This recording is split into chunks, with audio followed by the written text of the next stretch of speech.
And we welcome you to Hillman Aquatic Center for MPSF Water Polo Day 2 of the championship tournament here in Bakersfield, California. Thanks so much for joining us on this Saturday afternoon. A full day of matches for you as we will start off with the CSU Bakersfield Roadrunners and the San Jose State Spartans in the one and only elimination game here of this tournament. So the winner will move on to play on Sunday for a place, and the loser season will come to an end. I'm Corey Costello, joined today by Amanda Stepp, a former Roadrunner, will be joining us on the call for today's action. And Amanda, you got a chance to check out yesterday's games. We saw a lot of good matchups, starting with CSUB, played a very good half against UCLA before ultimately losing that one.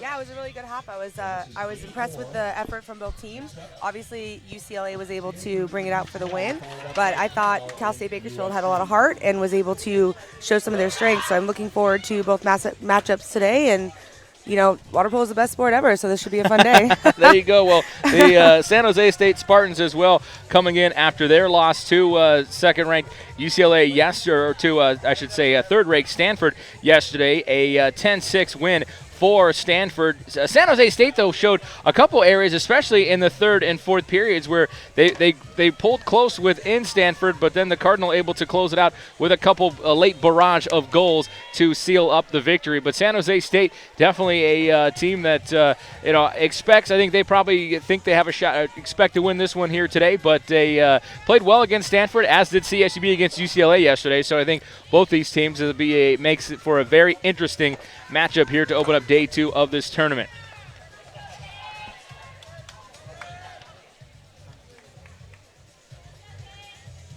San Jose State losing 10-6 yesterday at 17-14 now on the season. And CSU Bakersfield at 13-20. San Jose State entered 13th in the nation, CSU Bakersfield 25th, and we're underway. And we are underway. Beautiful day here in Bakersfield. San Jose winning the sprint on that one. That's number 8. Kara Robinson.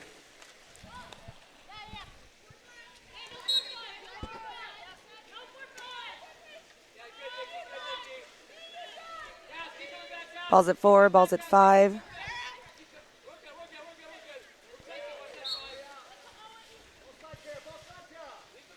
So moving on the 1-2 side. No dominant set, and we have Cal State Bakersfield getting the ball on that. Katie Benson stealing that at the 4-5 position. Transition, we have a release. We have Kristen Jensen. Ashley pausing 2 meters, getting great positioning, taking a shot, just missing. Slight tip by the goalie. And that's something the Roadrunners definitely wanted to look to be a little more aggressive today, and they turned down some shots yesterday against UCLA that I know head coach Jason Gall wishes he would have got back. So we see it early, the Roadrunners being aggressive straight up the middle as well in their first possession. Ball's at point. Light crash, light zone on the 4-5 side. Ball's at point. Cal State gapping over, taking a shot from point. That was Danya Moman with the score for San Jose State to give them a 1-0 lead. Big key for Bakersfield, I know what they're trying to do is that magic number always seems to be 3 in their MPSF games. Is they kind of get down by 3 goals, and I think a lot of the time, because of the quality of competition, they just sometimes see it as a tough to come back from. So I think they want to try to keep it close, as they did for the first half yesterday against UCLA. Also plays it up to the right side. Ball's on the 4-5 side. We got a couple drives going on for Cal State. Ball gets tipped away. Ball under San Jose ball. Transition is extremely important for these types of play, just because it's such a momentum builder, Corey, and it's crucial to just consistently be working and challenging the defenders everywhere. We have the ball on the 5 right now, and there's a crash back. Lots of movement still.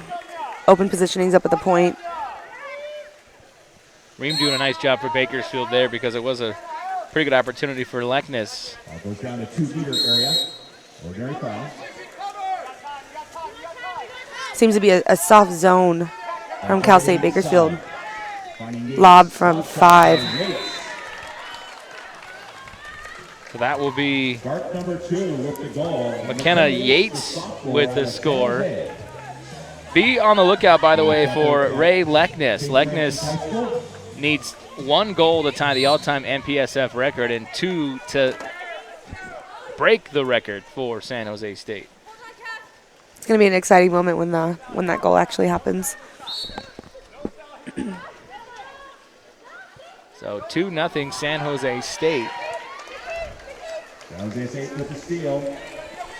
And there is Leckness on the move. McKenna Yates with the sides over to the 1-2 side. And the 7 shot up the middle. Wow, quick cross in front, and that was Parati with the finish, I believe, for San Jose State. CSU Bakersfield. Actually, I look like it was Robinson.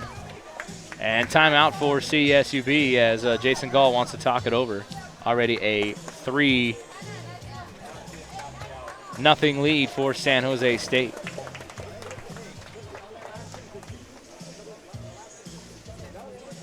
So first few minutes of this one, Amanda, all San Jose State. Jason Gall calling a timeout here.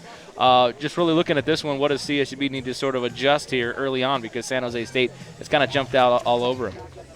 Yeah, it's interesting to have that kind of jump right away. It seems to be a little bit different of a team for Cal State Bakersfield as far as what I saw yesterday. But, just clean water polo, lack of communication seems to be happening right now. But hopefully Cal State Bakersfield can get it together and get a couple points on the board. It seems like San Jose sprinting very well, I mean, in terms of just breaking away and getting some good looks, using their speed in transition early on. So a couple substitutions for the runners as well. In the front court. Bringing in a couple changes are the Roadrunners.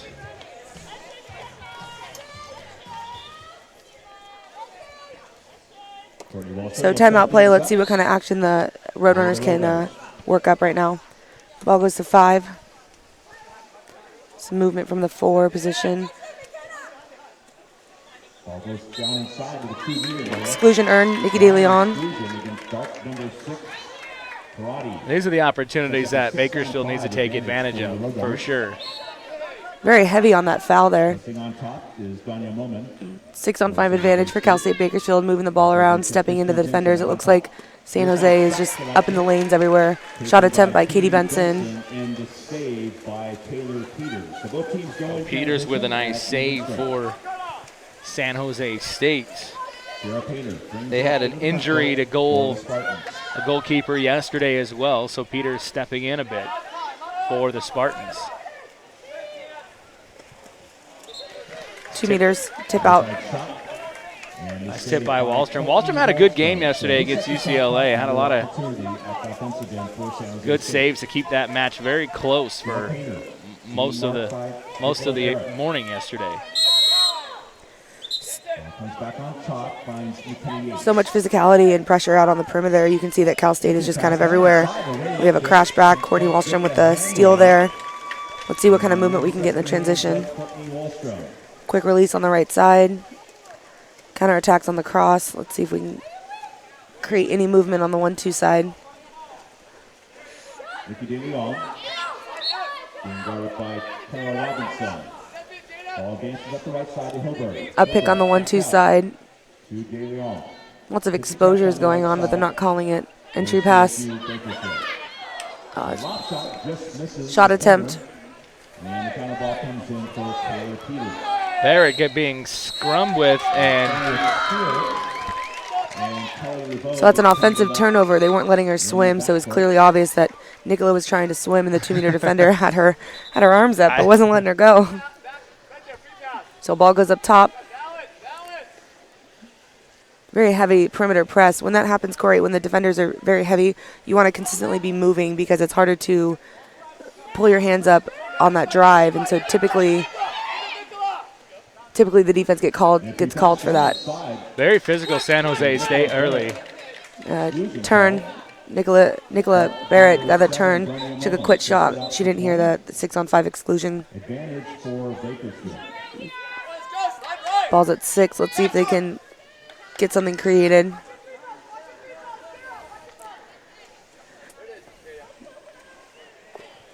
Oh, just missed. Let's see. Another shot. Reset the shot. Another good save for San Jose State.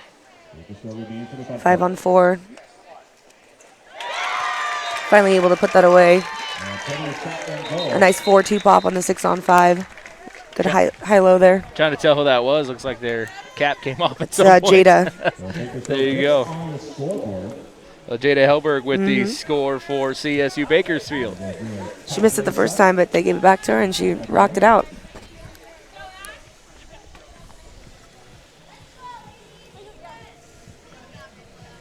So 3-1 is where we sit. A much better, I think, off the timeout. Good adjustments by Bakersfield to be able to sort of take control of that last possession, and they get on the board, and we're at 3-1 in favor of San Jose State. Some substitutions coming here for the Spartans. Let's see what kind of offense the Spartans draw up after that 6 on 5 advantage that that Cal State scored on. Moment back in for San Jose State. Hunter's kind of taking a page out of San Jose's book a little bit. A little more pressure this time defensively. A little too much pressure. A little too much, yeah. There was an ejection there on the drive. Reaching over. 6 on 5, balls at 5, balls at 6. 2 posts is open. Quick shot from 6 there, number 7. Yeah, that was Donya Moman, her second goal of the morning so far. So Moman, really, it's been Moman, not so much Leknes, but Moman, the one that has been given the Roadrunners fit. Leknes, the one, of course, looking for the MPSF record. But it's been Moman with a couple of goals for San Jose State. It's a little more pressure and a little more physicality and aggression out of San Jose State early in this one. Both offensively and defensively. They've made it fairly difficult for the Roadrunners to even get that 1 goal on the board.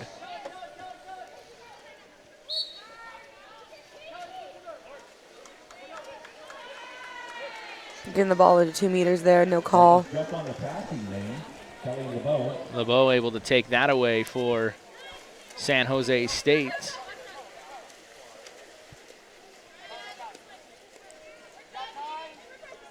Ball's on the 4-5 side, looking to work it in for 2 meters. Stepping in, ball's at 4. Kind of a soft 4-5 drop. 5 stepping in, 4 with the ball up top. Looking in the 2 meters, kick it out to 5. 4 on the shot, 3 on the shot, 2 on the shot. Good shot block by Tansy Aldridge there.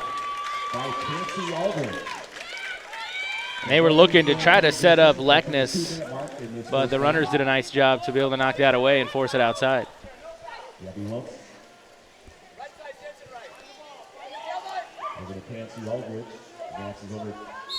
Ball's on the 1-2 side.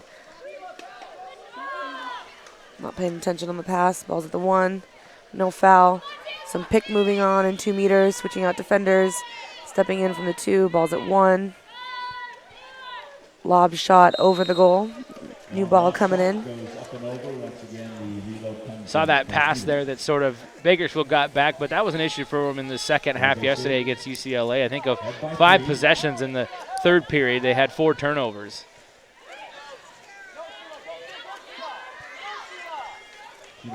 Ball's on the 4-5 side. Had an easy turn there, just driving to the goal.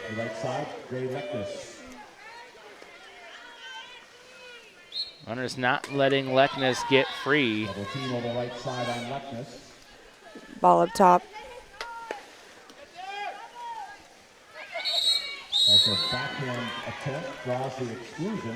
An exclusion. Katie Benson, 2-meter defender. Katie Benson and a timeout called by the Spartans.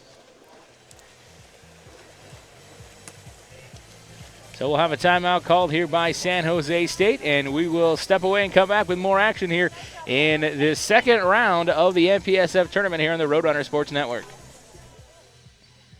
Bakersfield Californian is a great read on the iPad, but did you know that the Bakersfield Californian is available on your Kindle Fire? Or how about Google's Nexus 7, the Nook? You bet. You can also read a full replica of the newspaper on your Android-powered smartphone, on Apple's iPhone, or on your laptop. We have a solution for any device. E-Edition is free for subscribers, or just $7.99 a month.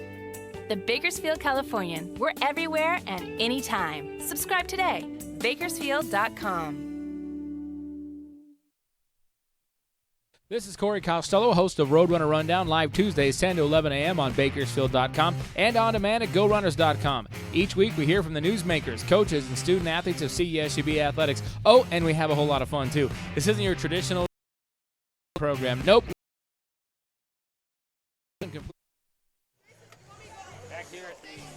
Back here at the Hillman Aquatic Center in Bakersfield as we continue. A 4-1 lead for San Jose State over CSU Bakersfield in this elimination match in today's second round. 6-on-5 right now. We have a 3-3 position, so 3 on the top, 3 on the bottom.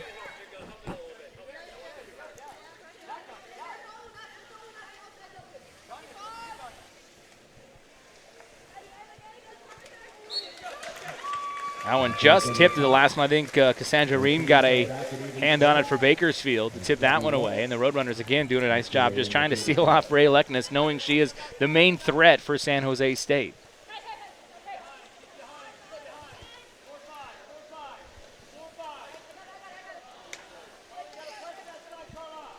Ball's on the 1-2 side. We have 15 seconds on the shot, 30 seconds in the quarter. Lots of movement on the 4-5 side.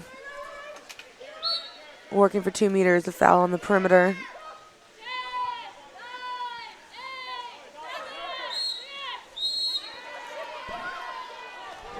And the counter foul will put the ball back over to the Spartans.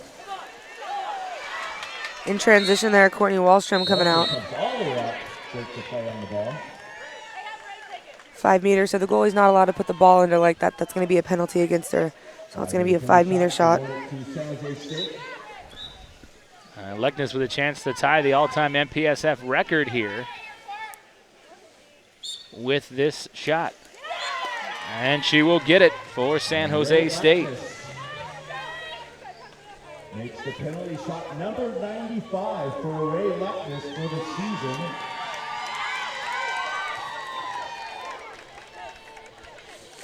And that ties Monica Bulbage for USC's all-time record at 291 career goals. Wow, 291 career goals for Leckness after that one there, and that ties the all-time MPSF record, as we mentioned. So one more for a little bit of history for Ray Leckness in San Jose State. As Bakersfield just set to let the quarter expire here after that quick foul. CSU Bakersfield in the front court in the right half. Kristen Jensen on top. So that'll do it for the first period. A 5-1 San Jose State lead over CSU Bakersfield as we will head to the second. After this, you're watching the MPSF Water Polo Tournament second round coverage on the Roadrunner Sports Network. It's a look, a style, a way of life. Wherever you go, everything about it says luxury. And from the moment you sit behind the wheel, you'll just know and never look back. At Mercedes-Benz of Bakersfield, you can now lease a 2016 C-Class sedan for only $399 per month. So wherever the road of life may take you, make sure it's in a Mercedes-Benz. Test drive one today at Mercedes-Benz of Bakersfield and the Bakersfield Auto Mall.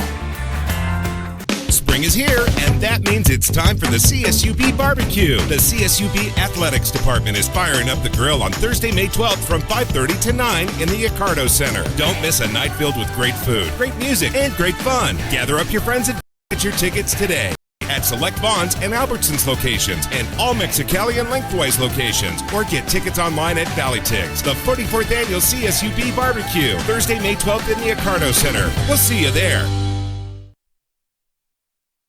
One thing about living in Kern County is all the great schools. East High! BHS! EC! CSUB! And no matter what school you go to, there's still one thing One thing! One thing! we can all agree on. Kern Schools is the #1 financial institution in all of Kern County. Take advantage of our auto rates as low as 1.99 APR with no payments up to 90 days. Kern Schools, the biggest little credit union in town. In a fertile valley, a growing university with record enrollment and graduates serving the needs of a thriving community of athletic excellence. Basil off a screen. Basil, 2 seconds. Basil for the win! Now, champions of the Western Athletic Conference, CSU Bakersfield. Back here at Hillman Aquatic Center in Bakersfield as we continue on to the second period of this MPSF elimination game between CSU Bakersfield and San Jose State after both teams losing the first round contest on Friday. Still to come today on the Roadrunner Sports Network. Coming up at 12:45, we've got UCLA versus Stanford, a couple winners from yesterday. And Game 6 will be USC #1 against Cal, who came back and had a great battle beating Arizona State yesterday in the third match. So we'll have those coming up a little bit later today as well as we get ready for the second period here. And so far, it's been a lot of aggression at San Jose State. They've done it defensively. They've done it offensively. They also tied an MPSF record. And right now they hold a 5-1 lead over Bakersfield as we get underway here in the second period. Kristen Jensen for Cal State Bakersfield, and we have Kara Robinson on the sprint there. San Jose winning that one. Ball's moving around the perimeter. Let's see if Cal State Bakersfield is able to put a little more pressure and run their type of play. I was able to watch yesterday, and this looks like a different team. Corey, what do you think? It definitely does. I think yesterday a lot more confidence in the first, especially the first two periods against UCLA. They had a lead briefly for a little bit as well, and we're right there. It was a one-goal game at half, and just a little bit different today in terms of the aggression and the confidence level of the Roadrunners. 2-meter exclusion there, Nikki DeLeon. This sets up a 6v5 advantage for this first. Near side shot and goal. And that looked like that was Danya Moman again, her third of the afternoon already. And that'll give San Jose a 6-1 lead.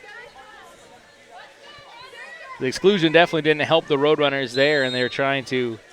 San Jose's done a nice job just posting up in that 2-meter area right around there. They've been able to get the ball down there and make a lot of stuff happen here early on. Ball's on the 4-5 side. Lots of movement by Cal State Bakersfield, hoping to get some calls. Oh, just missed. Kristen Jensen on that shot there. Another save once again by Taylor Peters. She's had a nice start for San Jose State.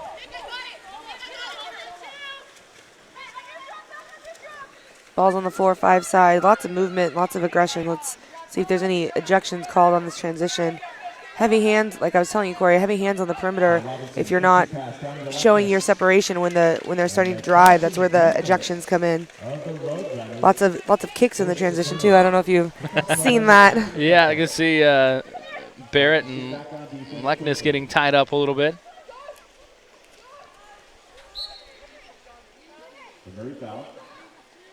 Ball's on the 4-5 side. Movement on the 1-2. Kickoff, Katie Benson, turnover. Looking for that cross pass there. So if you don't show separation, like once you start to move away, if you don't show clear separation without that kickoff, that's where that offensive comes in. I'm just watching the battle that is Nicola Barrett and Ray Leckness right now. It is definitely a fight underneath, and it'll go Bakersfield's way this time. Yeah, lots of kicks in the transition on both sides. I can't really see who's initiating it, but they have not left each other's side for this period so far. Nicola on the drive. Great finish. Ooh, beautiful. Nice read on that. The goalie was on that near side. She took a nice lob cross cage.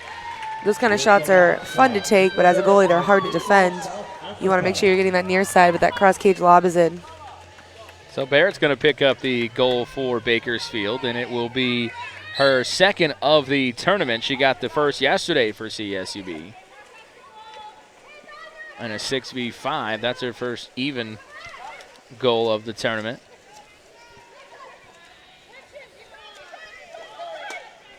Yates working inside. Just an ordinary foul. So when there's a foul in the red zone, that's the 2-meter zone, they have to make sure that they bring the ball out before they can get live again. I don't know if you knew that, but. I know very little. It's cool, I'm here, I'll explain it. Ball's in 2 meters, simple kick out, ball's at 4. Stepping and taking that shot, just, lighten it up right now. Another goal for Momin, and that was a laser beam, and she picks up her 4th of the afternoon already. So much was made really about, and deservedly so, but someone was made about Ray Leckness and her abilities, but Donya Momin, the junior driver out of North Vancouver, British Columbia, has provided over half the San Jose State offense already this morning.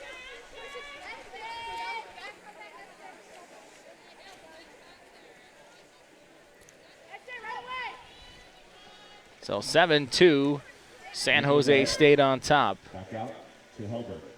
Ball rotates over the left side to Jensen. There's a soft drop from everywhere because Ashley Paz is drawing a presence in 2 meters for Cal State Bakersfield. Shot attempt missed. Now we're in transition. Goalie ball. Ball released on the 4-5 side. Looking for those cross passes on the 1-2 side, and we're defended. Carrying the ball. The co-captain.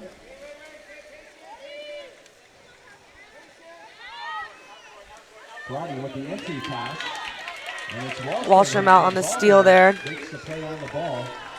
And those are the things that runners are going to have to do is create those opportunities and make just extraordinary plays to get back into this one.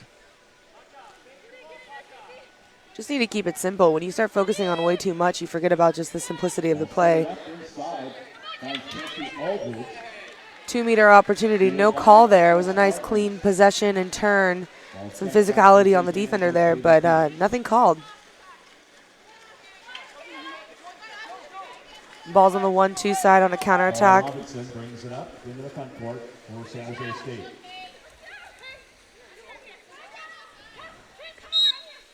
Ball's on the perimeter. That toss-up they were talking about with Nicola finally paid off a little bit. It's exposure in 2 meters, but countering up 3-on-2 opportunity for Cal State Bakersfield. If they don't put this away, they're going to have a San Jose leaves one of their members behind. So it's actually a 5-on-6 right now in the half court. Not that there's anybody ejected, but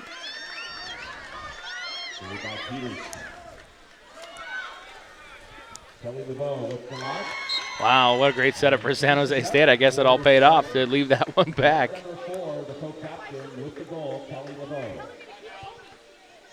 So Kelly LeBeau going to get the goal for San Jose State.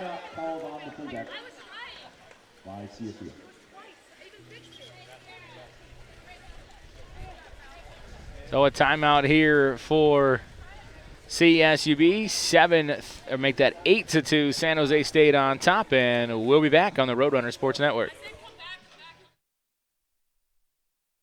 This is Corey Costello, host of Roadrunner Rundown, live Tuesdays 10 to 11 a.m. on Bakersfield.com and on demand at GoRunners.com. Each week we hear from the newsmakers, coaches, and student athletes of CSUB athletics. Oh, and we have a whole lot of fun, too. This isn't your traditional television program. Nope, we're on the best stories and guests every week. So join us Tuesdays live on Bakersfield.com or watch on demand anytime at GoRunners.com. It's Roadrunner Rundown. Now seriously watch. If not, they'll make me get a real job. In a fertile valley, a growing university with record enrollment and graduates serving the needs of a thriving community. The tradition of athletic excellence. Screen, Basil, 2 seconds. Basil for the win! Now, champions of the Western Athletic Conference, CSU Bakersfield. Back at the Hillman Aquatic Center here in Bakersfield, California, as we continue in this MPSF elimination match between CSU Bakersfield and San Jose State. The Spartans with an 8-2 lead following that last goal by Kelly LeBeau as she picks up another one in the match for San Jose State. And we've seen really a variety of looks from the Spartans so far, getting a lot of goals out of Danya Moman. So far she has provided about half the offense. She's got 4 of the 8 for San Jose State. 3:26 left here in this second period. And the runners will start with the ball. Let's see if there's a timeout play that we can, that Cal State Bakersfield can produce here.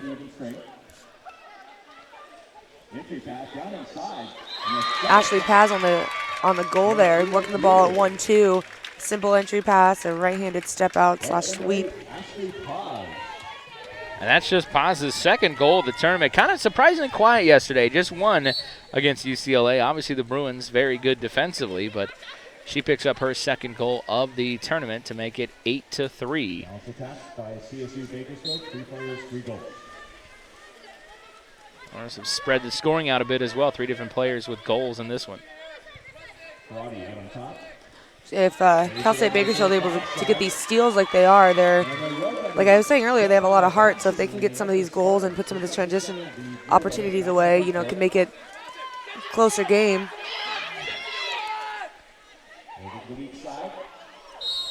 Cross pass from 4 over to 1 there. Hoping to get that transition, wasn't able to get a good pass on that. Jensen goes into Paz again. Tough shot by Paz with 2 defenders around her, but got a decent look off, but another stop once again.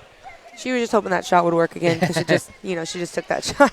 Well, they were ready for it this time. They put a couple more defenders in. I think they figured it out. Half court opportunity, ball's up at point.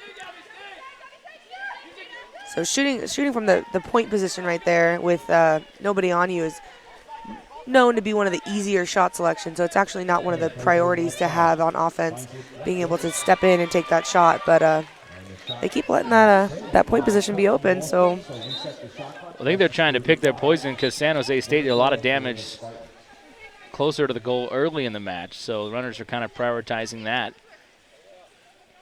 Saved by Wallstrom, and that'll go back to San Jose State. So when the goalie tips it out like that, you get a corner throw on the 2-meter line.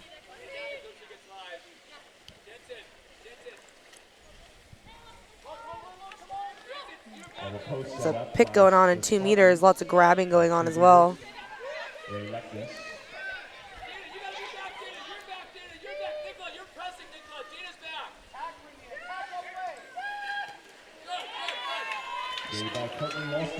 Step again by Wallstrom. Again, that was that shot you were talking about, open, but Wallstrom was there for CSU Bakersfield.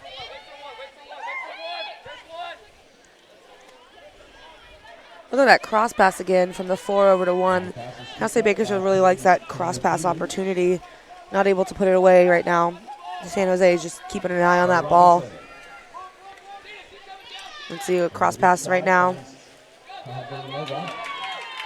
Easy steal for Courtney on that one. And they're trying to get it down to Jensen, and as a driver, I mean, she's 5'6", and I think she needs another 6 inches on her arms, and that pass would work out every single time. She's tiny, but she's mighty. Give her a little more credit there, all right? She just needs about a little bit longer on her arms, and she'll be a force. She's a force as of right now. She's just a little, tiny little one. Can see the girls just still working with some heart right now. Able to step in, shot opportunity. Ooh, barred out, so they get a reset the shot clock. There's 33 seconds in the half.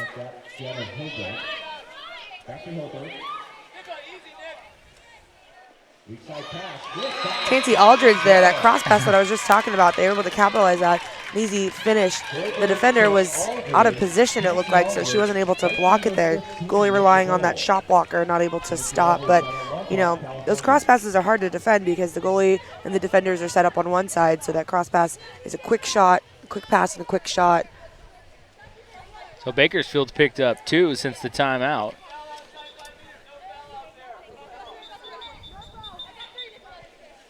So So, yeah, since that timeout, they've been able to defend better and pick up a pair of goals as well to make it 8-4 here with time expiring in the half. Yeah, there's 20 seconds left in the half if you can't see the clock. Ball's on the 4-5 side. Lots of movement, lots of picks, and no dominant set right now, but there's all that open water that they're able to attack. 4 isn't live. Ball's at 5. Helping back on that 4-5 drop right now. Ball's up at point. It's a great shot again by LeBeau.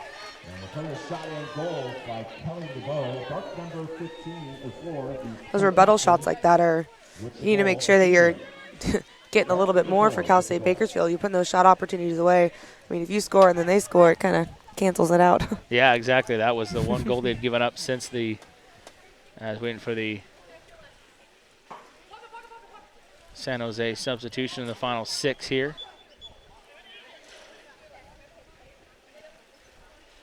6 seconds left in the half. Nicola on the 4-5 side.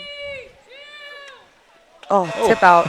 Good looking shot from Barrett, though, from way out to end the half. So 9-4, San Jose State on top as we will head to the break as CSU Bakersfield trails San Jose State. And we'll be back with second half action here on the Roadrunner Sports Network.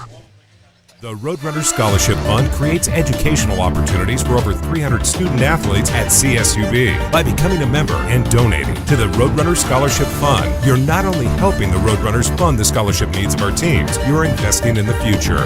The Roadrunner Scholarship Fund isn't just developing student athletes, we're developing tomorrow's leaders from lessons learned during competition. For more information, log on to gorunners.com/donate and become a member of the Roadrunner Scholarship Fund.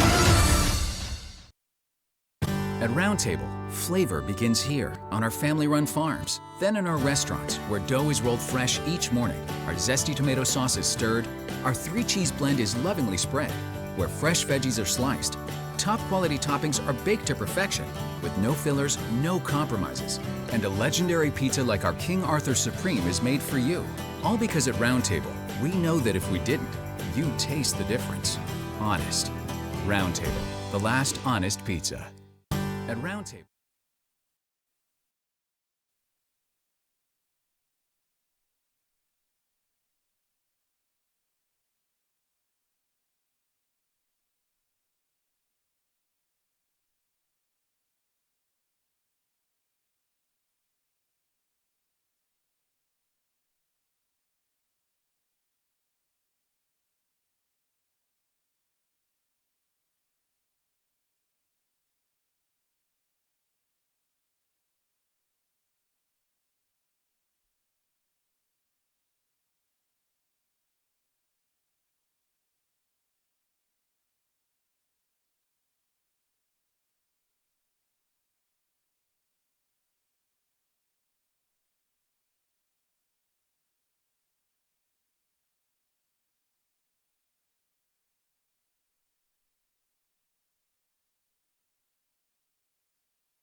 And we're back here at the Hillman Aquatic Center in Bakersfield. I got to figure out which button is mine as we get ready for the third period, a 9-4 lead for San Jose State over CSU Bakersfield.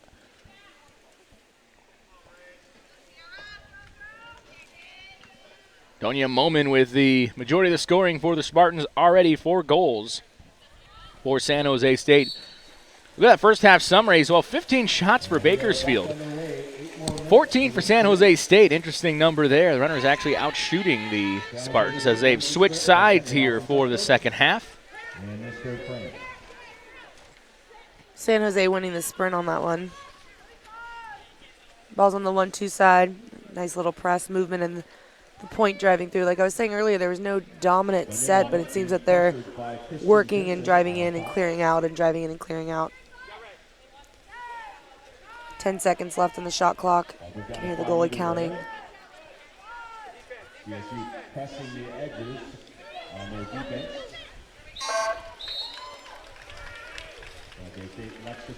Dumping the ball out there for Bakersfield after the shot clock set to expire.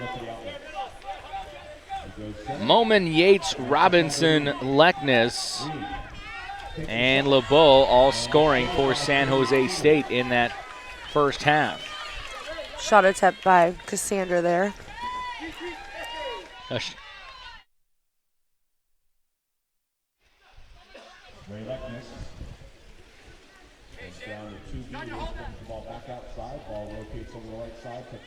Ball's on the 4-5 side.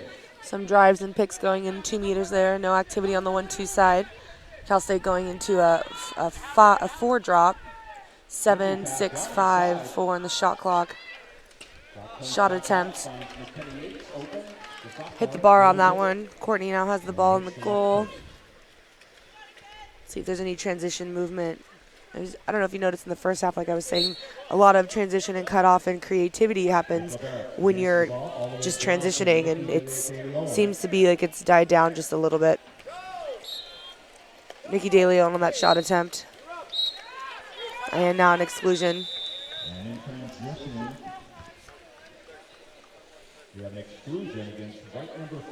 In those kind of situations, if you're continually getting caught up, the referees do a really good job, or are doing a really good job of either letting them play it out if you can't tell where it's starting, or, you know, that one went against Nikki there. But it's hard to call those kind of situations with all the physicality, because you want the team to play, you want them to, you know, express physicality, but those kind of ejections are just silly. When it comes down to it, it's just a silly ejection. 6-on-5 opportunity for San Jose.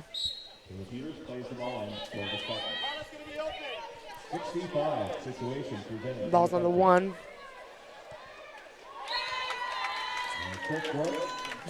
Looks like Cal State was a little confused on that defense. Yeah, Taha Villanova, the freshman out of Barcelona, Spain, with the goal to make it 10-4.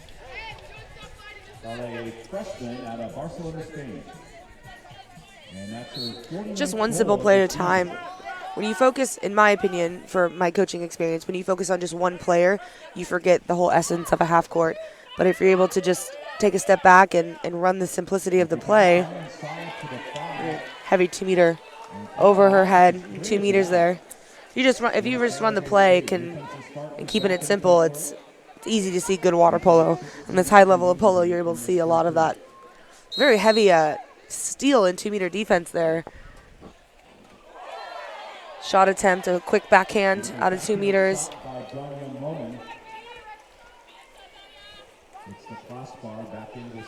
San Jose State coming out strong here in the third period to take a 10-4 lead over Bakersfield.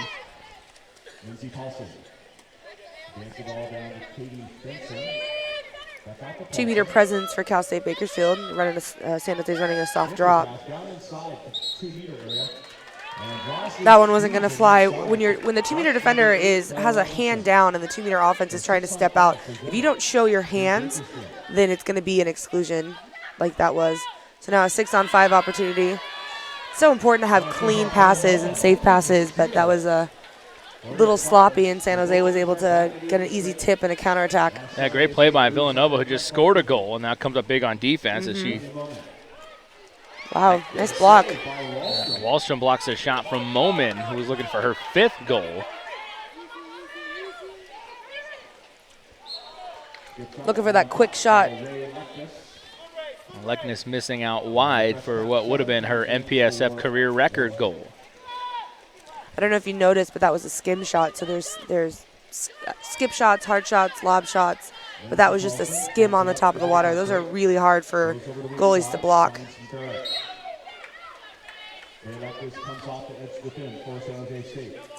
Ball's on the 1-2 side, looking for a cross pass. We got 4:30 left in the quarter, 15 left in the shot clock.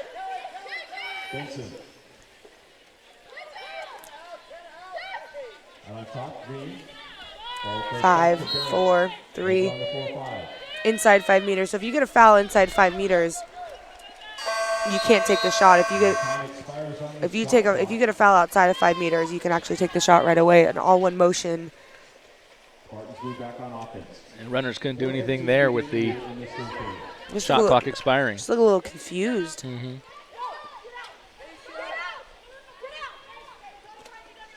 Lots of grabbing. Moman tries again. This time hits the crossbar.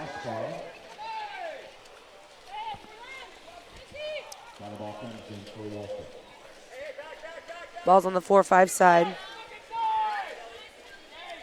Kristen Jensen comes it up to the 2-meter area. Setting up shot, that 3:45 left in the quarter. Right at center. Pause, backhand shot. Backhand attempt just hits the bar. There's been some nice backhanded attempts in this tournament so far by everybody. I don't think we've seen one go in, but there's been a couple that have hit the bar, and that's another one from Paz. But such an awesome-looking shot. It'll be nice to see when somebody converts on one of them. It's so fun when it goes in, too. It's just like, boom, done. Where'd that come from? We've had some good-looking attempts, but I don't think we've seen one go in yet.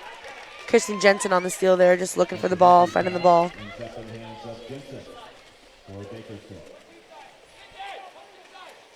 So just over 3 minutes left here in the third period and a 10-4 lead for San Jose State. Wow. Freshman Lindsey Paulson there on that simple catch-shoot. Nice little movement. That was a great feed by the Roadrunners there. They finally saw the opportunity and the opening, and Paulson able to score.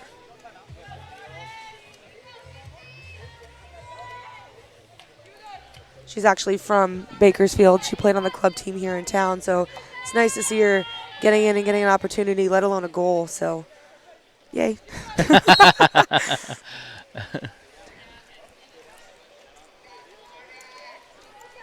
Not that you have any vested interest in the No. water polo club here. Oh, no, None at all. I have no idea what's going on here. Basically live here.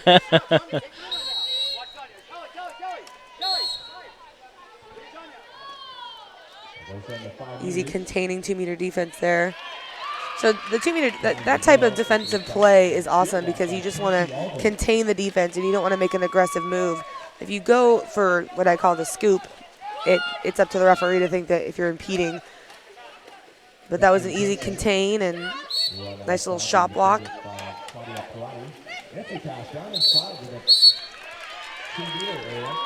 Kristen Jensen passing it into Nicola in 2 meters, getting a 6-on-5 opportunity. Let's see if the runners can put this opportunity away. Kind of sets them up similar to what they just scored on. Paulson again.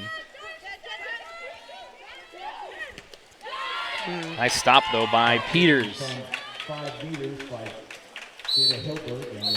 In transition, that was just what I was talking about. There was just lots of grabbing.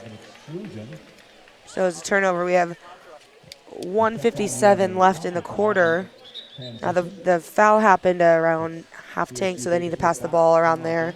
Now the ball is going to be live. It's a great opportunity to set up some sort of play, just some picks and some movement. Ball's at the 1, ball's at the 4. That's a tough pass for Barrett down there, especially if she's matched up with LeBeau. Lots of physicality.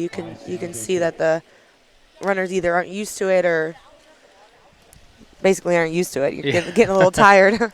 The second day of the tournament, couple matches in, and pretty much a match and a half in the books. So everybody a little more fatigued than they were a day ago. But good start to the third period for San Jose State, but the Roadrunners have since got a couple goals back to make it 10-5 here, as we have 1:43 left in the third period. Reminder, coming up a little bit later today on the Roadrunner Sports Network, and joining us at the 12:45 match will be UCLA, the winner over CSU Bakersfield yesterday, and Stanford, the third-ranked Cardinal, beating San Jose State yesterday. That is our match coming up next. And then at 2:30 this afternoon, it will be number 1 USC, who had the day off yesterday, and they will take on Cal, who had a it was a 4-5 matchup, so not a huge surprise, but it was technically in terms of seeding an upset yesterday, as Cal got the victory over ASU. And so Cal will play USC in the winner's side of things here a bit later this afternoon.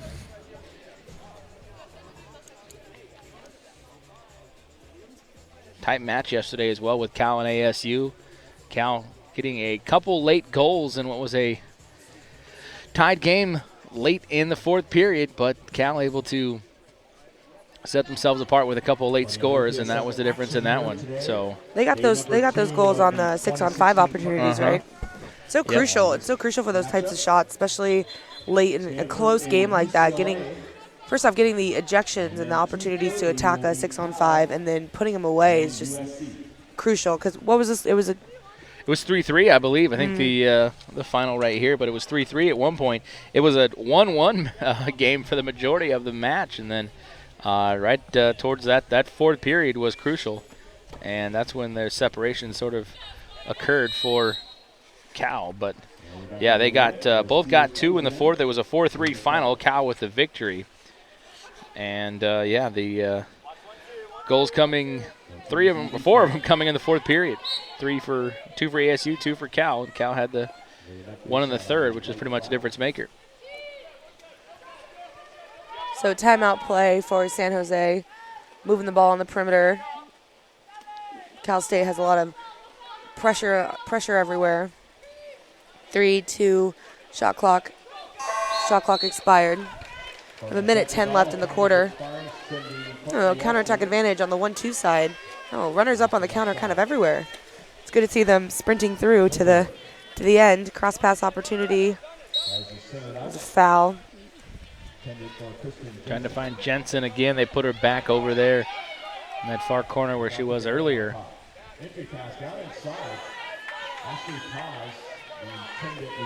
Just drops from everywhere. Ashley creates such a presence in 2 meters when she gets those opportunities that, defenders have to respect her. And they definitely are. She had 2-3 defenders around her. They know when she posts up down there, they're not going to let her get a clean look.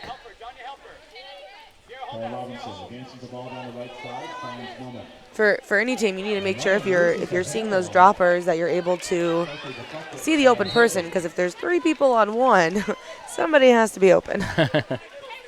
It's just simple math. Oh, yeah. Corey, you can get out there and you can show the girls what's going on, too. Just simple math. Yeah. There's 3. Woo. And Barrett takes advantage. 6-on-5 opportunity was a quick shot. Counterattack. Nicola got the ball on the 4-5 side, cross pass, and just put it away near side high. Yellow card rewarded to San Jose's coach. Not agreeing with the call. Yeah, and Johnny Bega in his 3rd season picked one up yesterday as well. 20 seconds left in the quarter. 6 to 10. It can go either way. I mean, those kind of opportunities. As long as the runners put those opportunities away, it's a game. I was gonna say that was a big goal for Bakersfield. As you go in, they picked up 2 here recently. Now they might go into the period break just down 1 second. 4. An ejection on Nicola with 1 second left. So the way that 6-on-5s work is if the Spartans were to shoot the ball and the Runners were able to get it, then it would be even. But if they win the sprint here, they have an opportunity to take a foul, and they can actually do a timeout play and set up a 6-on-5 opportunity. As it goes, it looks like the Spartans might have another game tomorrow. Maybe the runners can pull through, but it's a great opportunity to practice for tomorrow or see what works and what doesn't work. Absolutely. End of 3, 10-6. San Jose State on top. We'll be back with the fourth period here on the Roadrunner Sports Network. This is Corey Costello, host of Roadrunner Rundown, live Tuesdays 10 to 11 a.m. on Bakersfield.com and on demand at GoRunners.com. Each week we hear from the newsmakers, coaches, and student athletes of CSUB athletics. Oh, and we have a whole lot of fun, too. This isn't your traditional television program. No web and completely friendly while bringing you the best stories and guests every week. So join us Tuesdays live on Bakersfield.com or watch on demand anytime at GoRunners.com. It's Roadrunner Rundown. Now seriously watch. If not, they'll make me get a real job. In a fertile valley, a growing university with record enrollment and graduates serving the needs of a thriving community. The tradition of athletic excellence. Off a screen, Basil, 2 seconds. Basil for the win! Now, champions of the Western Athletic Conference, CSU Bakersfield.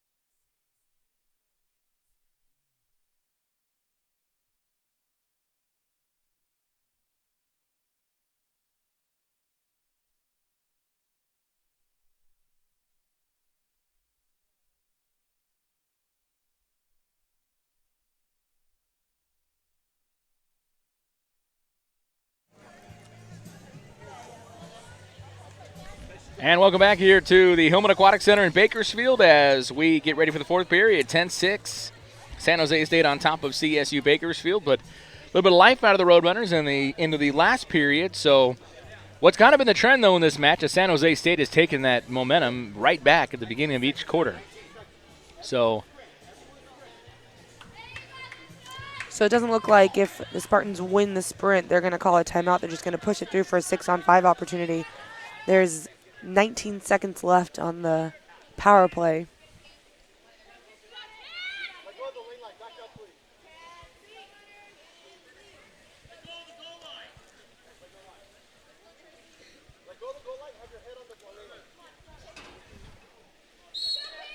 So if you, as a sprinter, especially those three on this side closest to the ball, if you don't have your head on the goal line or you pull the lane line, the referees can actually call it a turnover.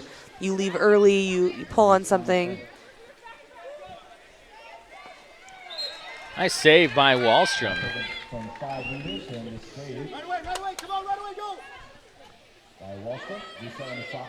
Still a 6-on-5 opportunity.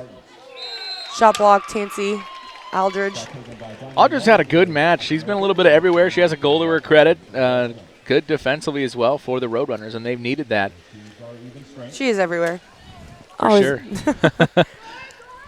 Opportunity for Bakersfield again. 5-meter opportunity. Look at that quick outlet pass inside water. If the defense is playing up high and not between the player and the goal, it sets up a lot of options for the referee to create something. So if it's bad defense play, and that one they were just very heavy and 5-meter. Jensen with a great opportunity for CSU Bakersfield, and she will score. Jensen picks up her first goal of the tournament, and pretty decent one as it's now a 3-goal game.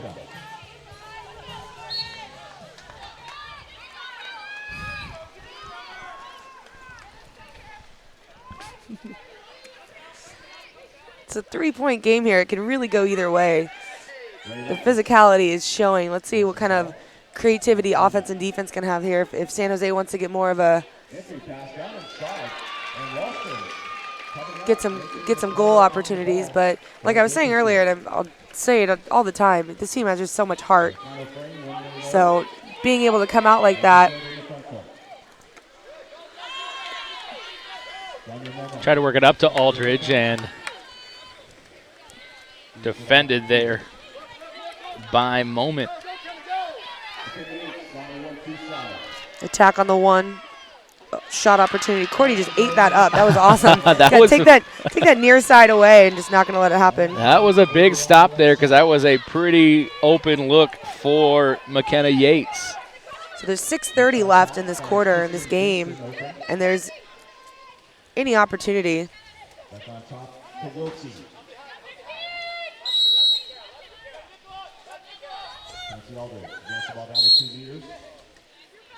10 seconds left in the shot clock.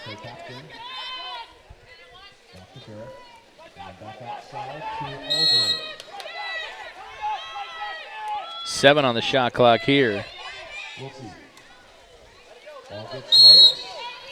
1 second left in the shot clock. Oh. Nicola Barrett wasn't sure where it was going there, and it expires. Communication is key. I mean, there's shot clocks all over the pool and obviously the master clock, but when you're in the zone, it's hard to see them. Yeah, they've added a couple clocks here as well. Yeah, there's supposed to be 4 at each corner, and there are, and then the master one up to our right, but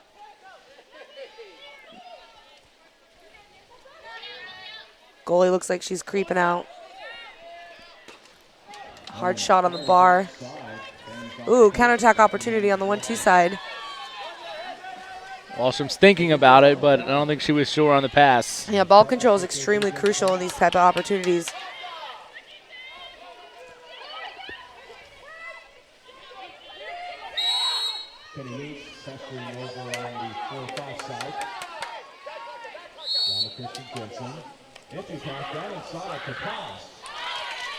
Tough shot there for Paz. She was being defended by Lekness again.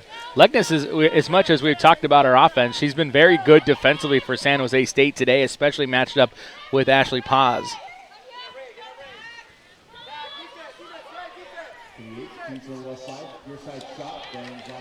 Lots of movement. The ball's moving around really easy on the perimeter. And CSU Bakersfield is going to call a timeout. 10-7 San Jose State on top, and we will take a break. 4:57 left in the fourth. We'll be back on the Roadrunner Sports Network.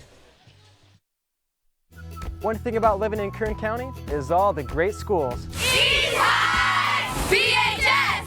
EC! CSUB! And no matter what school you go to, there's still one thing. One thing! One thing! We can all agree on.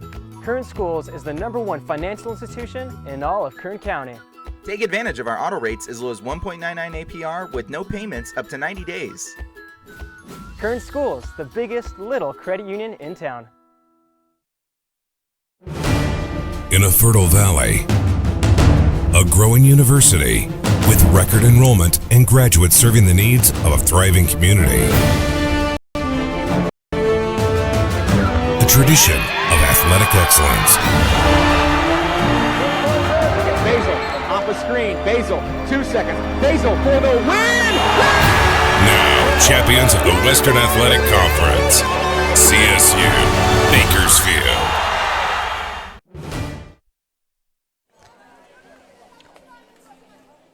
And we're back here at the Hillman Aquatic Center in Bakersfield, where San Jose State leads CSU Bakersfield 10-7, 4:57 left here in the fourth period. But what is really at one point, San Jose State was on that fine line of really starting to put this one away, and then Bakersfield got a couple goals, and now all of a sudden this thing is a little more interesting than kind of expected after the second period. This thing. It's a game, Corey. This game, this match, this elimination match in the MPSF tournament.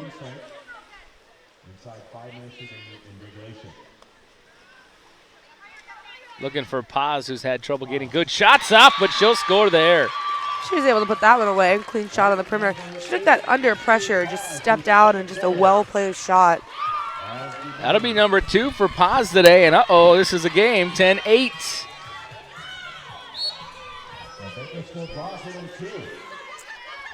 now you look not so much to the offense, but the defense of Bakersfield. They needed to keep San Jose State off the board. Yeah, they dug themselves a nice little hole in that first half, but they're being creative and they're able to put some opportunities away.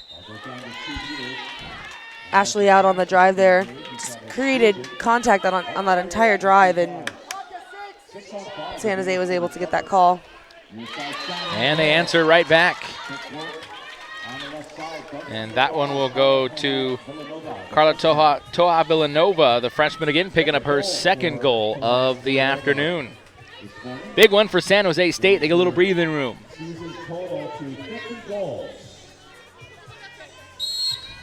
Still looking for the career goal for Leckness, the MPSF all-time career record. She had one to tie it earlier.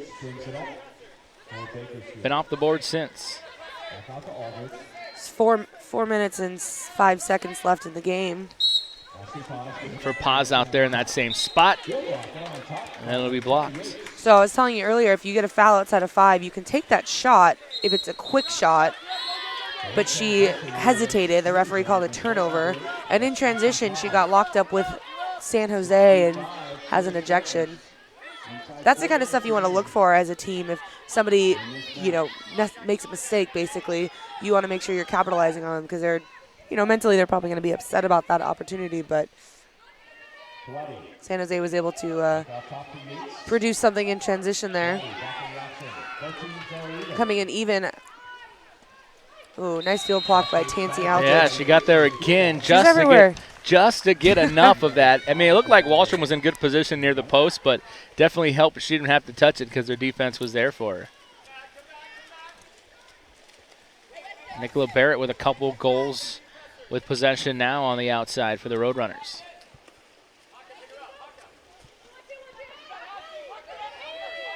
Back out to Barrett. Rotates on the left side to Vincent. Oh, slipped out of her hand on that. Shot clock winding down, and we've got 3 minutes now left in the fourth period. And an 11-8 lead for San Jose State over CSU Bakersfield. Ball's at 2, up on the point, no pressure. 2-meter has good positioning. It's a soft drop. 3 looks to be dropping back. At point position we were talking about of stepping in and taking that shot. That one just sneaks off the left hand of Wallstrom, and that might be what San Jose State needs to put it away. As they've got a 12-8 lead now, and a nice goal by Ray Leckness. And that will be I believe that was Leckness that scored. Well, actually, I don't see her in the pool, so that would have been impossible. Never mind. You got it. You nailed it. Great job. Yeah, you got to be in to. She's just that talented. She's not even in, and you're giving her credit. The ball down to 2 meters, looking for Ashley Paz. Counterattack opportunity. No real clean call on that one. I think there should have been an ordinary, but. Not a referee, I just play one on television. San Jose taking a little more time in their possessions now, coming up on 2 minutes to go here. So that physicality stepped in again. There was an offensive. So in transition, Tansy Aldridge has the ball on the 4-5 side.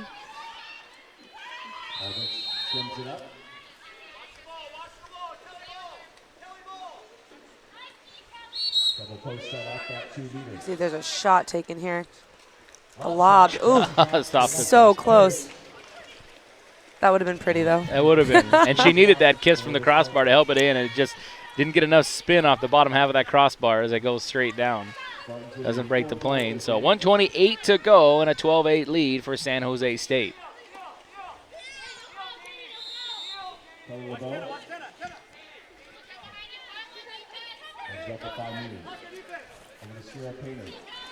Oh, nice block by Courtney on that. There's 1:10 left in the game. Let's see if they can get some movement. some creativity. I mean, clearly they're moving, but moving creatively. Yeah. Are they doing it that way? 1 minute to go in this one.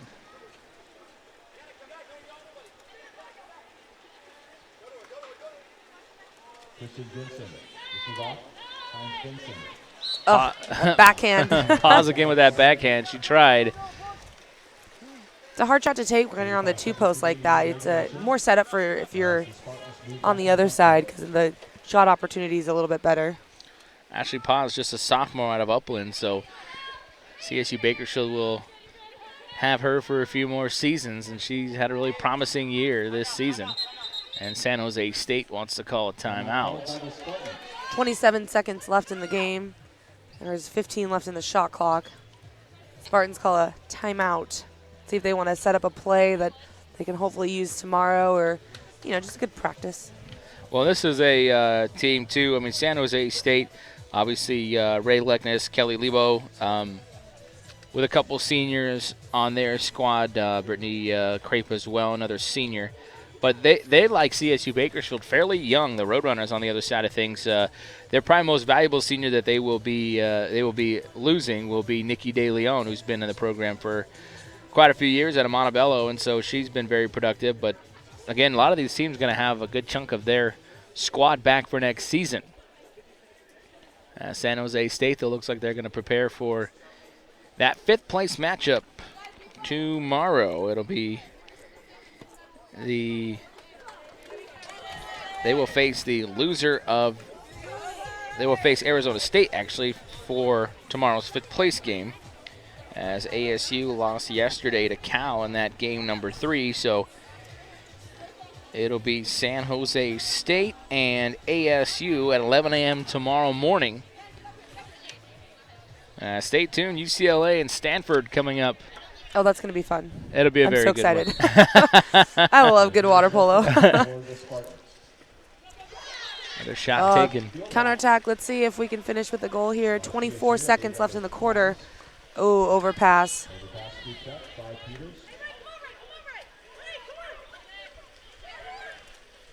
$15. Putting pressure everywhere with the last 10 seconds to hopefully get the ball, get some sort of movement. You got 5. Just holding the ball on the perimeter, and that's the game. That will do it. So San Jose State kind of holds off the late Bakersfield rally. They pick up one more goal in the fourth period, and that's what they needed for the difference as they win it 12-8 over CSUB. So here's how the schedule will play out. San Jose State will move on. Bakersfield is eliminated from the tournament. So San Jose State will play in the fifth-place matchup. That's tomorrow at 11 a.m. They will take on Arizona State. And also still to come on the Roadrunner Sports Network today, we're going to have UCLA and Stanford coming up at 12:45. So that will be just a half hour from now. So we'll step away and come back with the next matchup on today's coverage. Again, UCLA and Stanford coming up at 12:45. We'll be back here on the Roadrunner Sports Network.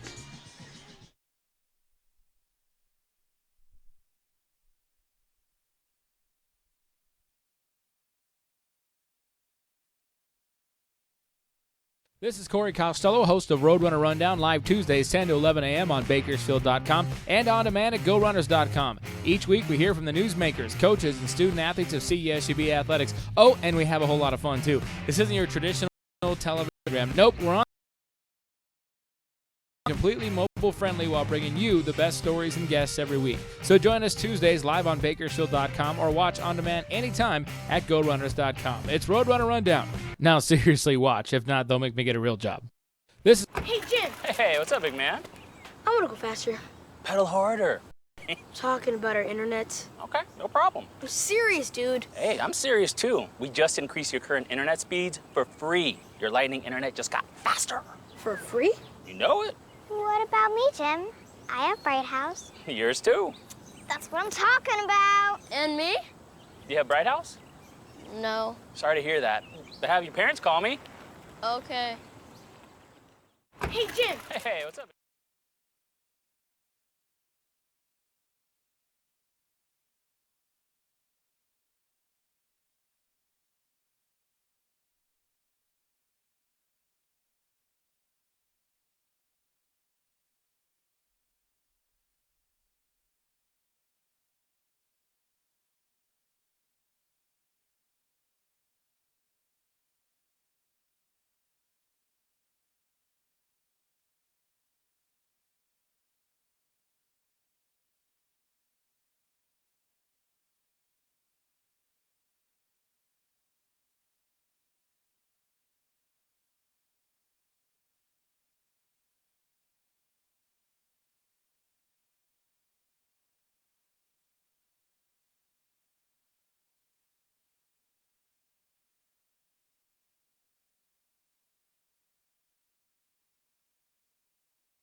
And welcome back here to the Hillman Aquatic Center in Bakersfield, California for this second round matchup between the Stanford Cardinal and the UCLA Bruins here in the MPSF Women's Water Polo Championships.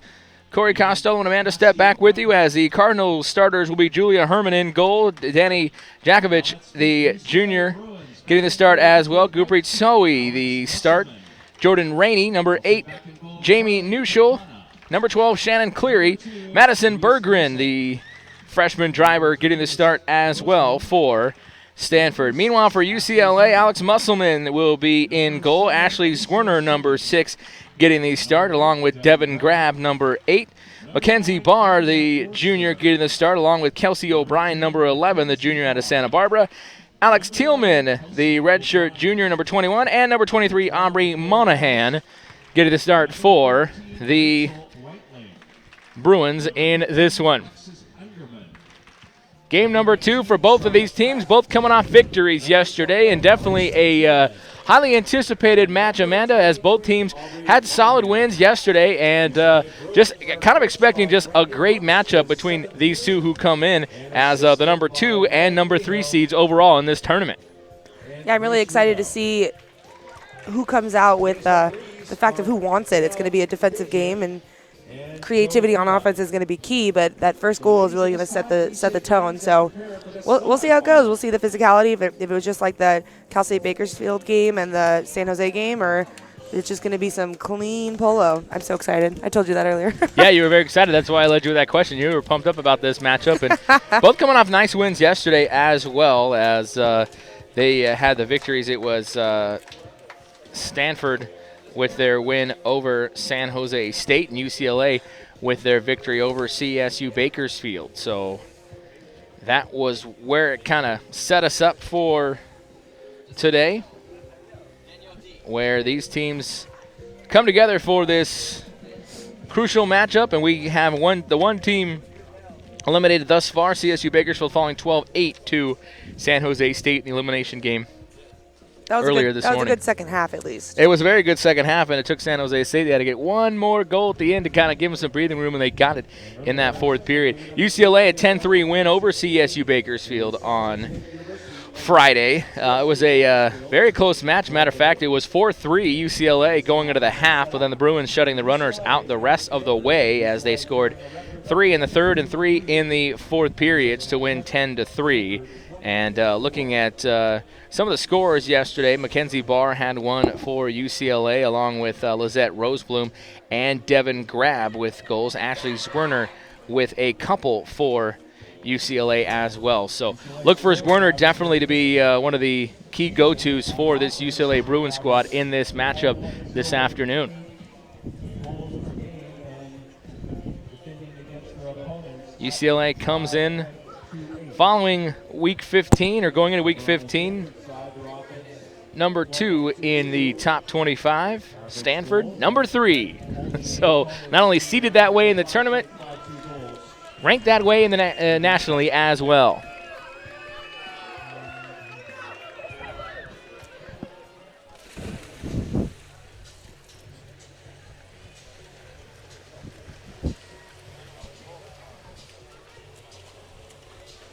So do you have any predictions for this game? How do you think it's going to pan out? The way that they finished yesterday, I do like the way that Stanford finished out their match. That UCLA was very lethargic in the first half against Bakersfield. I agree. And it almost cost them, actually. And so Stanford, I think, just coming out of a top-notch victory yesterday, I just like the way the Cardinal kind of came out a little bit as well. So yeah, we'll see if UCLA has the same start as yesterday, how you were saying. But, you know, based on yesterday's games, completely different teams showed up earlier. I mean, we saw a difference in Cal State Bakersfield, just not a very good start as compared to yesterday, and San Jose came out a little hungrier. So, you know, as you're saying, there were games yesterday, but completely different day. Stanford had a 10-6 win over San Jose State in their first round. I like Gurpreet Sohi as well, number 5 for the Cardinals. She had a very good showing yesterday. A couple goals for Stanford in that victory, and again, kind of, although listed on the roster for UCLA as a driver, she was involved in a lot yesterday, or for Stanford, I should say, as a driver, involved in a lot. So I kind of like her her game, and she might be a difference maker in this one.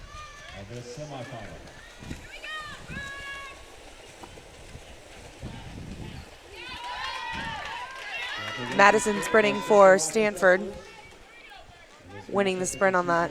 It's so crucial, so for the way that the possessions work, if you win the sprint, that's a guaranteed possession where, in transition it can be turned over anyway. But you win the sprint, it's a nice little setup for you. So if you win all 4 of those are 4, 4 possessions. There's Zoe on the outside with the touch.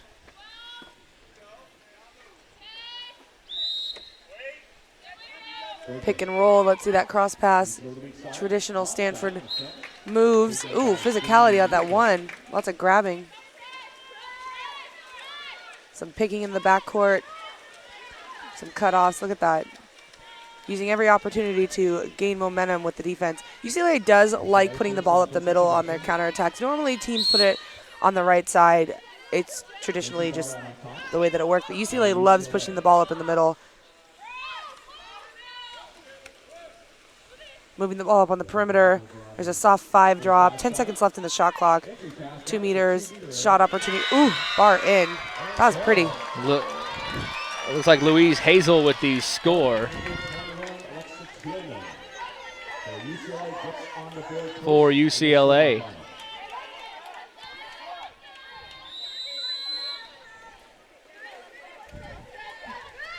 And that was right at the middle, as you sort of mentioned. She caught the post as well and took a little advantage there. So 1-0 UCLA on top. There's a nice little pick over there. The 6-1, the one's clearing out, getting a set opportunity, really honoring that 2 meters. There's a soft drop from 1. Everyone's kind of being aware of what's going on. One stepping in with the ball. When there's a drop back like that, the 2-meter defender has to put their hands up, and they did, and they were able to have that crash come back, and so there wasn't going to be a reward in 2 meters for that. Nice little pick on the 4-5 side. Ball's at 5.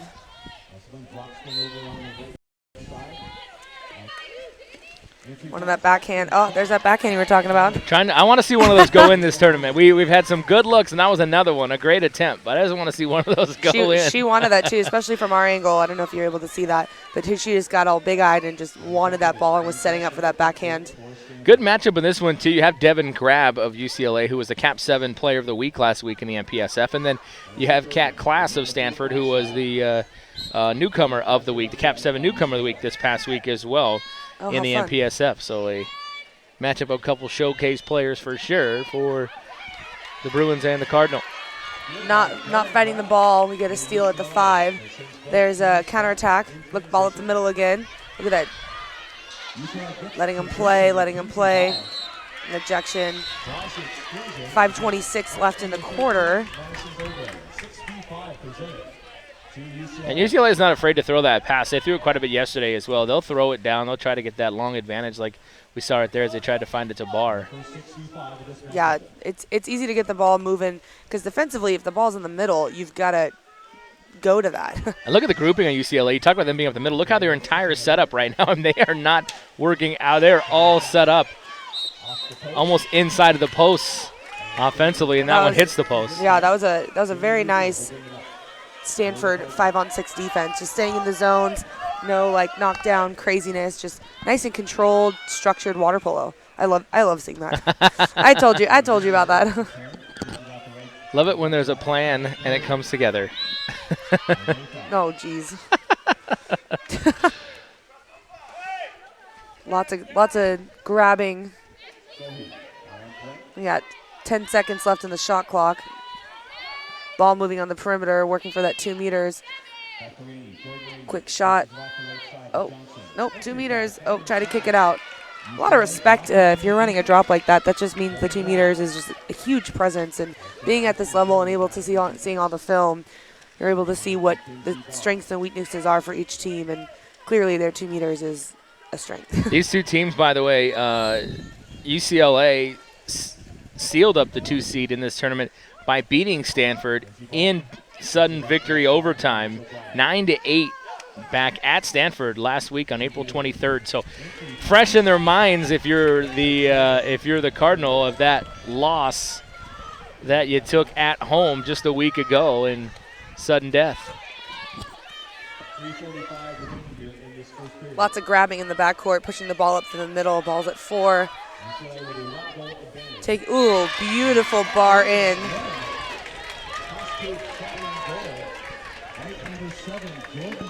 Jordan Rainey being credited with the goal. And Stanford evens it up. And just stepping in on that, just attacking that open water. Beautiful bar in. Both goals that have occurred have been nice bar ins, and that's always super fun to do.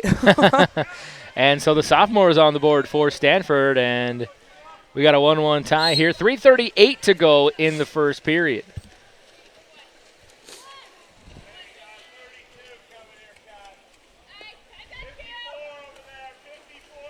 Worked a lot to bar here on the near side. Pressured by Katie Dudley. Back up to bar. Ball's up at 4. Lots of moving everywhere, lots of grabbing. Oh, nice block. It's a great shot, but also a great block, as he pointed out. But a great shot by Kelsey O'Brien.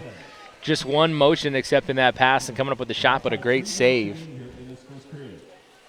by Stanford. Julia Herman with the stop. Ball up on the perimeter. Ball now at 5.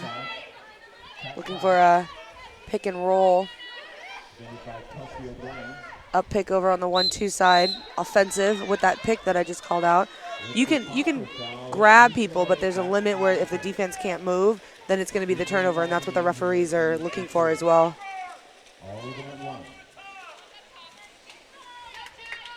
2:37 left here in the first period in a 1-1 game. Again, these two teams, 9-8 sudden death just a week ago. So I expect a very similar outcome today, but definitely the stakes a little higher. Shot clock winding down, and that shot by Schilling will hit the post.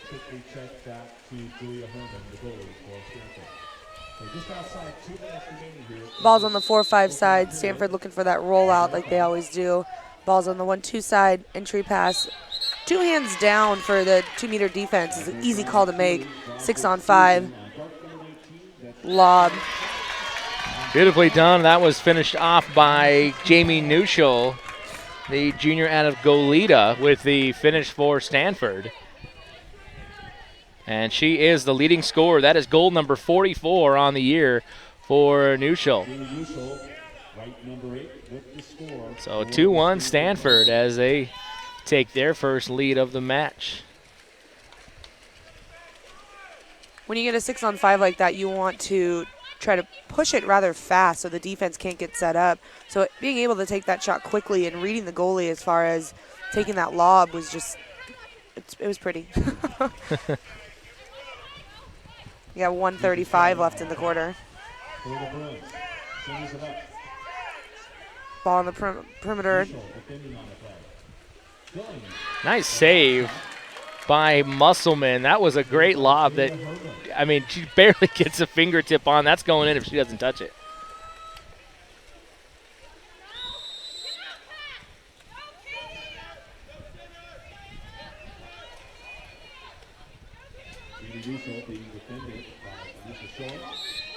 Ball's on the perimeter at half, at point. Lots of movement happening for the Cardinals. Hand on the ball. No call made there. Went for the ball, didn't. Goalie ball. Alexa Tillman on the defense that time for UCLA to get it back for the Bruins as they work it out over here to Monahan.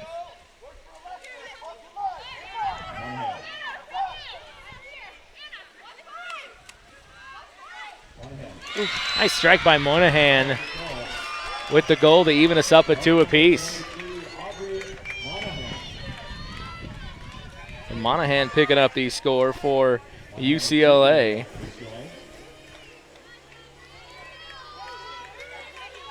they're such phenomenal shooters, both teams are here that are playing right now. I mean, being able to step in like that without having any pressure, that's basics of shooting, and you're just shooting around the defender. So allowing the shooter to have all that time without challenging them, interesting to see. I mean, I understand because they're prioritizing 2 meters, but I call it sniper school. 30 seconds left in the first period. It's a 2-1 or 2-2 game here. The 2-second differential between shot clock and game clock. Pick and roll. You're gonna get a backhand. Let's see if you get. Oh, crash. I was hoping you were gonna get it. Let's work on that 2 meters stepping in. Oh, that could have been deflected in very easily. Almost was, yeah. You're right. Those are the worst. if you're playing, you have a killer shot block, and it just redirects, and the goalie's obviously not there anymore. That's the worst. Well, 2 apiece after the end of 1 is as advertised. Good one going here at the Hillman Aquatic Center. We'll be back with the second period. Stanford 2, UCLA 2. We'll be back here on the Roadrunner Sports Network. One thing about living in Kern County is all the great schools. BHS, EC, CSU. And no matter what school you go to, there's still one thing. One thing. We can all agree on. Kern Schools is the #1 financial institution in all of Kern County. Take advantage of our auto rates as low as 1.99 APR with no payments up to 90 days. Kern Schools, the biggest little credit union in town. In a fertile valley, a growing university with record enrollment and graduates serving the needs of a thriving community. A tradition of athletic excellence. Basil off the screen. Basil, 2 seconds. Basil for the win! Now, champions of the Western Athletic Conference, CSU Bakersfield. It's a look, a style, a way of life. Wherever you go, everything about it says luxury. And from the moment you sit behind the wheel, you'll just know and never look back. At Mercedes-Benz of Bakersfield, you can now lease a 2016 C-Class sedan for only $399 per month. So wherever the road of life may take you, make sure it's in a Mercedes-Benz. Test drive one today at Mercedes-Benz of Bakersfield and the Bakersfield Auto Mall. Spring is here, and that means it's time for the CSUB Barbecue. The CSUB Athletics Department is firing up the grill on Thursday, May 12th from 5:30 to 9 in the Accardo Center. Don't miss a night filled with great food, great music, and great fun. Gather up your friends and family for a great time and get your tickets today at select Vons and Albertsons locations and all Mexicali and Lengthwise locations, or get tickets online at ValleyTix. The 44th Annual CSUB Barbecue, Thursday, May 12th in the Accardo Center. We'll see you there.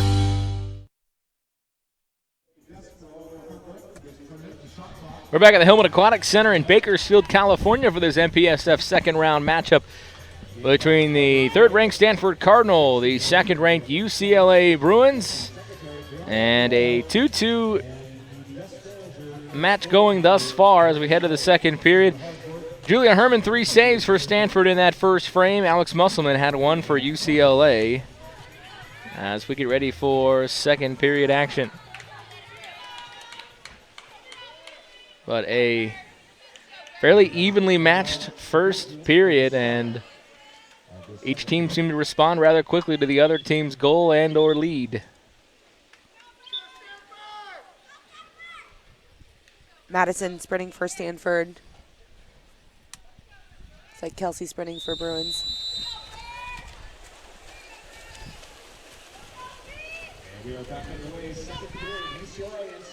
Oh, pushing through on that one. Cardinals get that.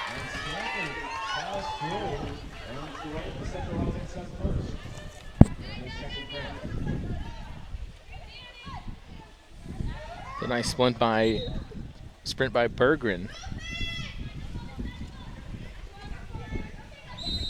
Ball's at the 5. Lots of movement on the point driving through. 1 driving down, 2 wrapping up. See if they go to take a quick shot. No, just a quick entry pass there, and just defenders just everywhere. See if UCLA has the same approach as we've mentioned. A lot of their offense in that first quarter, that first period was all pretty much inside of the post is where they were all set up. It looks like they're a little more spread out here. And we go into the second. Oh, pretty. That was a nice steal. That ball wasn't necessarily in the safe zone, and the defender just had an eye for that and just went over for that steal. That was Zoe, who we were talking about at the top of the show, just one who was a good difference maker yesterday in their victory, and I think she could be the same here today for Stanford. Ball's at 1, entry pass into 2 meters, roll out, and a lob. Look at that. That was just patience on that just to be able to read the goalie and see what's going on. Danny Jakovic with the score for Stanford to give them the 3-2 lead. Nicely done.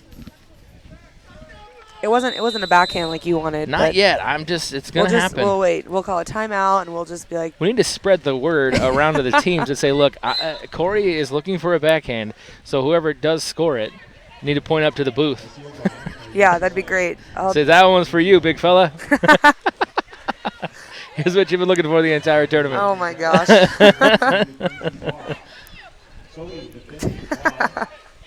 Nice steal. Oh, counterattack. Let's see if they push that ball up in the middle.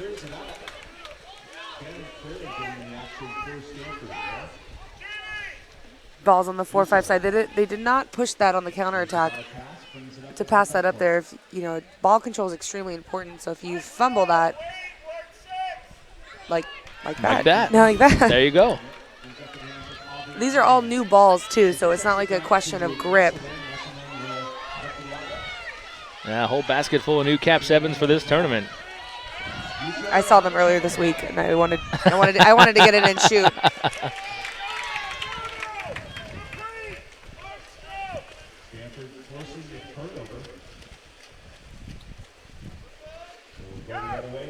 Not the fastest counterattack, but they're just opening up and looking for the ball and trying to get something created.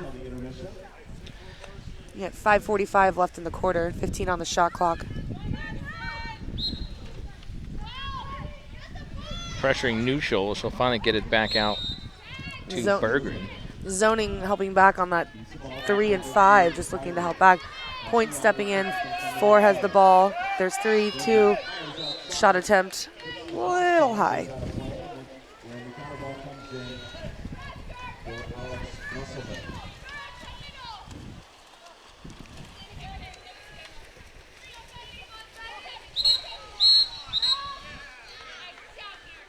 And they got to get Zoe over there for.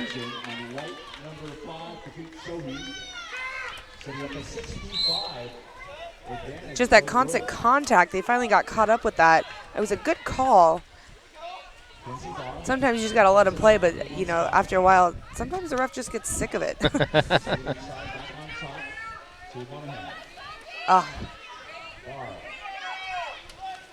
Cross pass center. Shot, attempt. Oh, just kidding. I lied. Great ball movement by UCLA. I mean, they're making some sharp passes. No goal on the outside of the post. So far, fairly quiet. Devin Grab, one of the top scorers the top scorer for UCLA this year. Haven't really seen much so far in this one. As we're still tied at 2 with 4:36 to go here in the second period. Just an ordinary foul at the 5 position. Ooh, a kick off on that drive. Oh, that is uncharacteristic of Stanford to be losing the ball that much. Maybe it's the sunscreen. It could be a little more sunscreen on here in the Bakersfield weather, but of course a beautiful day today. Tomorrow's going to be the hot day when all the chips are down for sure, but. Nice day today for everybody involved. Well, we're getting air conditioning, right? You're bringing in an AC yeah, unit? Well, it's the natural AC with the wind blowing off the pool. The same concept. I don't think that's how it works. But that's okay. Yeah.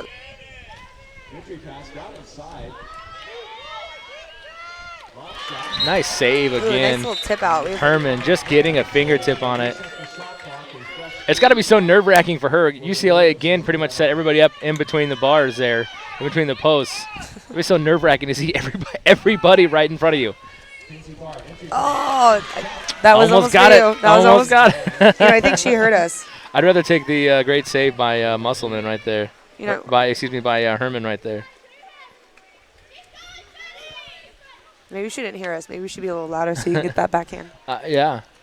3:30 in the second period. Lots of movement. 3:25 left in the quarter. Oh, wow. Getting that ball hit again. Again. There's a lifetime sub. So the way that works is you have to go all the way out to the ejection box, and the player that's coming in, they can't come in until the player of the head, that player is coming out and their head is in the box. Yeah. If you aren't in the box and you come in too early, it's a penalty. Ooh, nice shot attempt, nice block. Again, Herman with another save as it's been solid for Stanford today. Just solid pressing everywhere in the lanes, finding the ball. Lots of movement, hands being shown on that. It's hard to differentiate what's actually being grabbed and then what's faking. Ball's at the 2. Stepping in, there's 5 seconds left, 4 seconds. Oh, a lob attempt. So they get a new shot clock, and Stanford, oh, wow.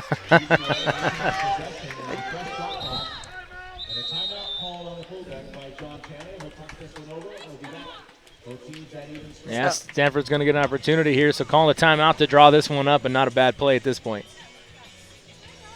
So a timeout on the deck. It is still 2 apiece. We'll be back here on the Roadrunner Sports Bakersfield Network. Californian is a great read on the iPad. But did you know that the Bakersfield Californian is available on your Kindle Fire? Or how about Google's Nexus 7? The Nook? You bet. You can also read a full replica of the newspaper on your Android-powered smartphone, on Apple's iPhone, or on your laptop. We have a solution for any device. E-Edition is free for subscribers, or just $7.99 a month. The Bakersfield Californian. We're everywhere and anytime. Subscribe today. Bakersfield.com. One thing about living in Kern County is all the great schools. East High! BHS! EC! CSU! And no matter what school you go to, there's still one thing. One thing! One thing! We can all agree on. Kern Schools is the #1 financial institution in all of Kern County. Take advantage of our auto rates as low as 1.99 APR with no payments up to 90 days. Kern Schools, the biggest little credit union in town. In a fertile valley, a growing university with record enrollment and graduates serving the needs of a thriving community. A tradition of athletic excellence. Off a screen, Basil, 2 seconds. Basil for the win! Now, champions of the Western Athletic Conference, CSU Bakersfield. And we're back here at the Hillman Aquatic Center, just off the timeout. Stanford with the ball off the timeout. So they took a shot attempt and they got the ball back. So it's a great opportunity to call a timeout because you're going to be able to get that new clock and create something. It's going back and forth for a while, so being able to have that control and refocus. Only 2 minutes left here in the second period. And a good, evenly matched battle so far. Like we said, they played sudden death just a week ago. Expecting very similar. This reminds me a lot of the ASU Cal match from yesterday that was very tight through the first half, and just really a couple mistakes, taking advantage of the 6-on-5s in the second half was a difference maker in that one for Cal.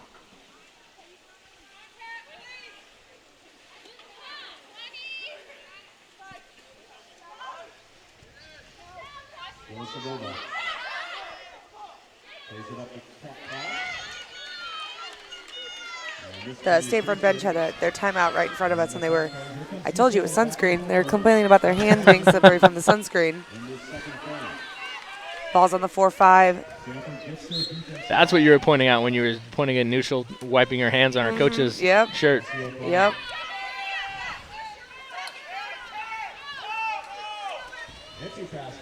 Oh, there it is. You got it. Yes. The backhand I've been looking for. Are you going to jump in? We couldn't get the memo out to the teams first to have them point up here, but it looks like that was Alexis Engermund with the You have the biggest smile on your face. This is hilarious. We saw so many good attempts yesterday, and none of them went in. Actually, I think technically that it was Engerman. Yes, I was correct. I owe Alexis a high five after the match is over for getting me the backhand I've been looking for. We had so many great opportunities yesterday, none of them went in. Let me know if you want a picture with her, maybe. That's true. I'll have to do that. We'll throw that up on the gram. Oh, my gosh. Get out of here. Get out of here. I got it. Oh, they're calling out a play right now. Thumbs up was the call. As opposed to thumbs down, which is probably the opposite of thumbs up. I'm not sure what their signals are, but not sure what their signs are. I would just assume. Ooh, beautiful ejection. Lots of driving. There's 52 left in the half. 6-on-5 opportunity. Just lots of driving into each other, getting caught up on that. Ball's at 6. They're doing a nice 6-in, 5 rotations, stepping in. Oh, UCLA knocking down. 1 wrap-up. Shot attempt. Barred back. There's 35 left in the corner. There's 1 second differential. They're even. Oh, let's see if there's. Oh. Wow. Oh, wow. From my angle, there was like threading the needle on that shot. It was surprising that she didn't take a cross pass. And Dudley went straight off the rebound, off the paw, went from the keeper to the bar, back to Dudley, and then she put the shot up in one motion. And another save by Musselman. So it'll be a full timeout called by UCLA, and so we'll step away. It's 3-2, UCLA on top. 22 seconds left in the period. We'll be back on the Roadrunner Sports Network. This is Corey Costello, host of Roadrunner Rundown, live Tuesdays 10 to 11 a.m. on Bakersfield.com and on demand at GoRunners.com. Each week we hear from the newsmakers, coaches, and student athletes of CSU Athletics. Oh, and we have a whole lot of fun, too. This isn't your traditional television. On the web, and you the best stories and guests every week. So join us Tuesdays live on Bakersfield.com or watch on demand anytime at GoRunners.com. It's Roadrunner Rundown. Now seriously watch. If not, they'll make me get a real job. This is Hey, Jim. Hey, what's up, big man? I want to go faster. Pedal harder. Talking about our internet. Okay, no problem. I'm serious, dude. Hey, I'm serious too. We just increased your current internet speeds for free. Your Lightning internet just got faster. For free? You know it. What about me, Jim? I have Bright House. Yours too. That's what I'm talking about. And me? You have Bright House? No. Sorry to hear that. To have your parents call me. Okay. Bakersfield Californian is a great read on the iPad, but did you know that the Bakersfield Californian is available on your Kindle Fire? Or how about Google's Nexus 7, the Nook? You bet. You can also read a full replica of the newspaper on your Android-powered smartphone, on Apple's iPhone, or on your laptop. We have a solution for any device. E-Edition is free for subscribers, or just $7.99 a month. The Bakersfield Californian. We're everywhere and anytime. Subscribe today. Bakersfield.com. We're back. Continue. 22 seconds left here in the second period.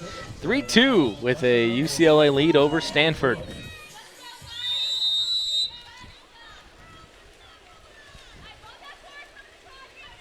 Lots of movement, just driving in and clearing out. Oh, bad pass there. Easy steal. 12 seconds left in the half. Let's see if they can push this. Clock's not running. Oh, there we go. 10, 8, 7, 6, 5, 4, 3, 2. Wow. Oh, that was so pretty. Nuschel finding Cat Class right at the end of the period. I was telling you that's traditional Stanford moves, is that those rollouts, and they're looking for it like crazy. And a yellow card issued to UCLA head coach Brandon Brooks from the far side official.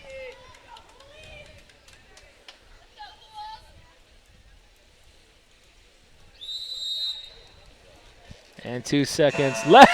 Hey, well, why not? Good look and a nice save once again by Julia Herman. She had a great half. So we are tied at 3. What a first half we have had. We will take a break and come back with the second half action. Stanford, UCLA tied at 3 here in this MPSF second round, and we'll be back here on the Roadrunner Sports Network. It's a look, a style, a way of life. Wherever you go, everything about it says luxury. And from the moment you sit behind the wheel, you'll just know and never look back. At Mercedes-Benz of Bakersfield, you can now lease a 2016 C-Class sedan for only $399 per month. So wherever the road of life may take you, make sure it's in a Mercedes-Benz. Test drive one today at Mercedes-Benz of Bakersfield and the Bakersfield Auto Mall. Spring is here, and that means it's time for the CSUB Barbecue. The CSUB Athletics Department is firing up the grill on Thursday, May 12th from 5:30 to 9 in the Accardo Center. Don't miss a night filled with great food, great music, and great fun. Gather up your friends and family for a great time and get your tickets today at select Vons and Albertsons locations and all Mexicali and Lengthwise locations, or get tickets online at ValleyTix. The 44th Annual CSUB Barbecue, Thursday, May 12th in the Accardo Center. We'll see you there.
We are back at the Hillman Aquatic Center, getting ready for the second half on a good battle between Stanford and UCLA. 4-3 with the Stanford lead over UCLA.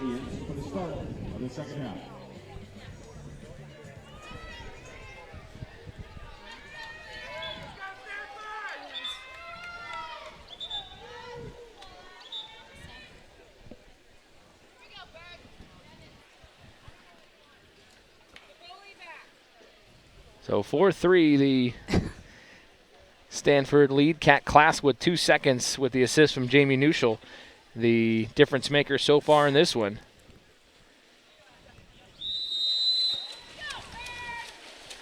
And we're back in the race. Stanford Cardinal and UCLA Bruins.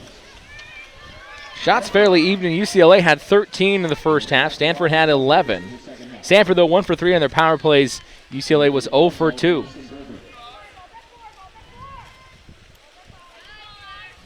These first couple possessions are really going to show you who wants it. Obviously, they want it. Look at cross pass again.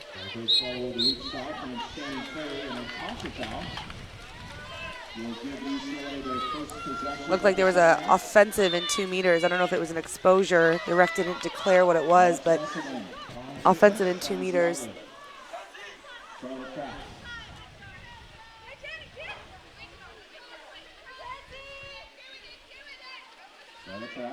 Looking inside, nothing there. Lets to go over to Devin Brown. Not a lot of movement, passing the ball around, looking for 2 meters. There's 7 seconds left on the shot clock. A shot attempt and shot blocked. Didn't seem like they had a lot of attack on that.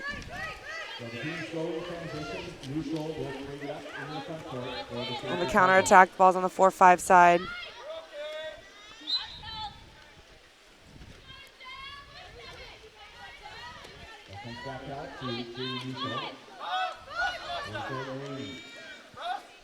Running a 4-2 right now. We're going to see if there's anything that's created in the last 10 seconds on the shot clock. Just holding in 2 meters.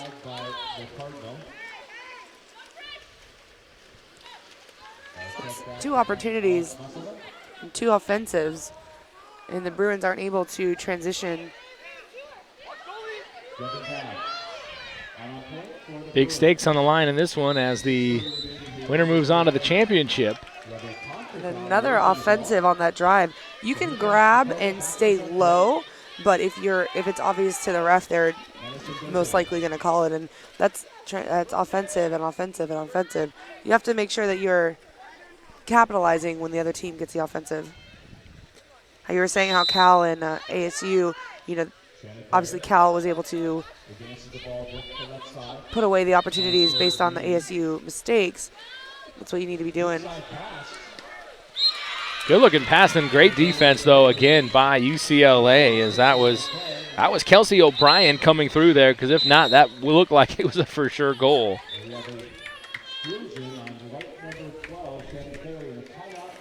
So still 4-3, 30-second timeout. We'll keep it right here. Looking at the stakes in this one again, the winner will go on to tomorrow's championship game. You can see kind of on the edge of the screen, number 1 USC in the house getting ready for their match coming up next. They were off yesterday, so their path to a potential championship just 1 game shorter than everybody else's as the number 1 seed. 6-on-5 opportunity. Let's see if Stanford just goes into the traditional zone. The Bruins started off in a 3-3. Now they're in a 4-2. Nice little 1-in, moving the ball around. X3 is back in the goal. Oh, that 3-post. Shots like that, you need to go high-low, because you're legging up really high and the goalie's getting up high, but you got to shoot low. Nice crash and steal. Big opportunity for the equalizer there. UCLA couldn't come up with it. Stanford holds on to the lead, and now Sohi on the drive.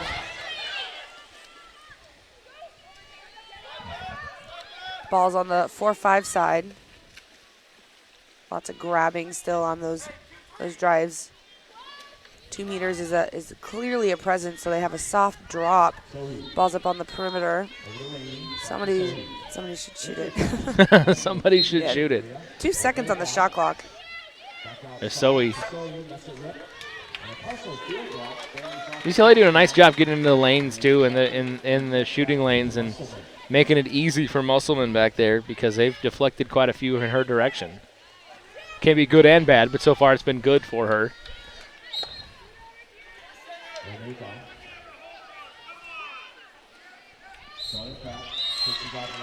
The 2-meter switch there, they were able to call that the 2 meters for UCLA was holding. I believe that's where the offensive was.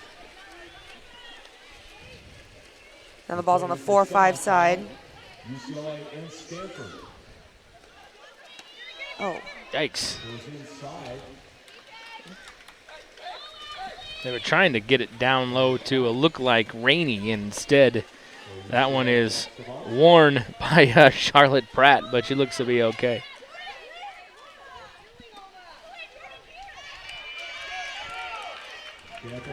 Gets possession on the ball. Inside 4 minutes remaining here in this third period. Lots of contact in that backcourt, lots of picking. Oh, Stanford was picking with themselves. I don't think they realized it was each other. Ball's on the 2. We have 3:40 left in the quarter.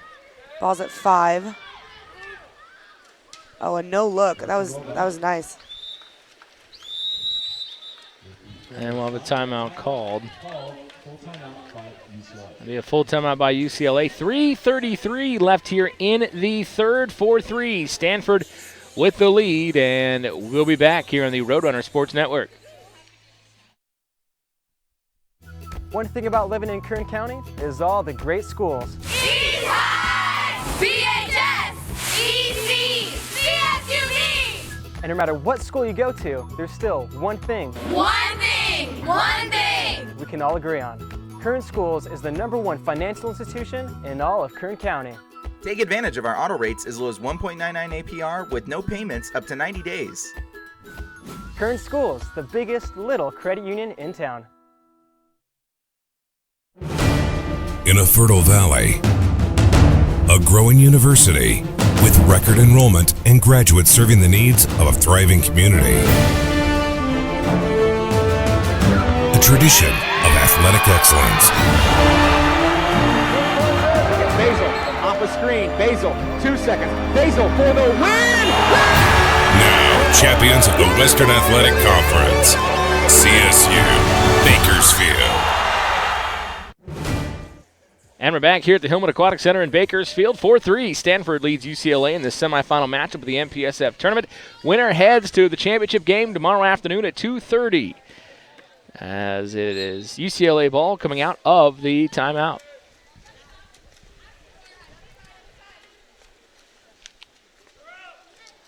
Ball's moving around the perimeter. Ball's at 2. Ball's at 1, getting live, stepping in. Lots of driving and clearing out, lots of movement. Like I was saying earlier, if the defense is grabbing a lot and you're moving, you have to let them go, otherwise it's going to be an ejection. So all this creativity is moving. They're trying to get a couple more ejections in transition. Herman with another save. She had 8 yesterday in the victory over San Jose State, and she's right on pace with that again today, and Stanford will take the lead on the shot by Jamie Neuschel. That was a really nice just roll out, step out, controlled. Borderline offensive from my point of view, but she got her positioning.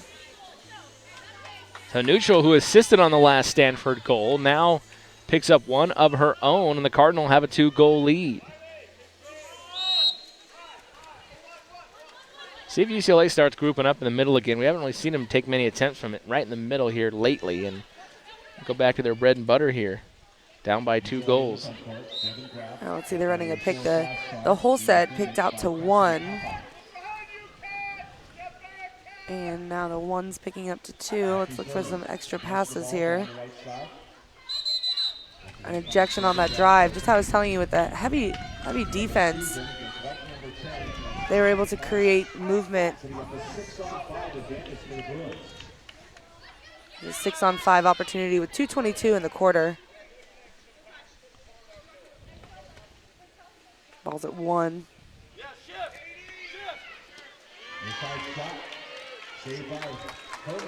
Great save by Herman again. Interesting that she took that shot. Everybody was locked on her. Yes, they were coming in even, but normally you normally want to get that cross pass, but maybe she felt it. That's a shot Coach Brooks wanted. We heard him kind of yelling at her, yes, yes. So he wanted her to take that shot. And just another good save by Julia Herman. Nice job in goal for Stanford.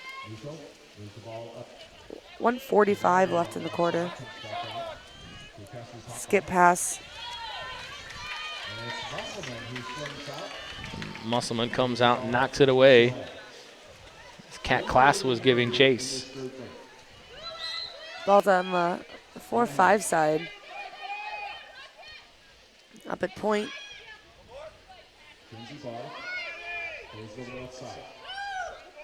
Setting up that same shot as last time.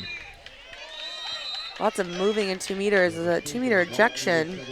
Just grabby on the holds. Solid 5-on-6 defense here. Looks like they're going to do some counter rotation.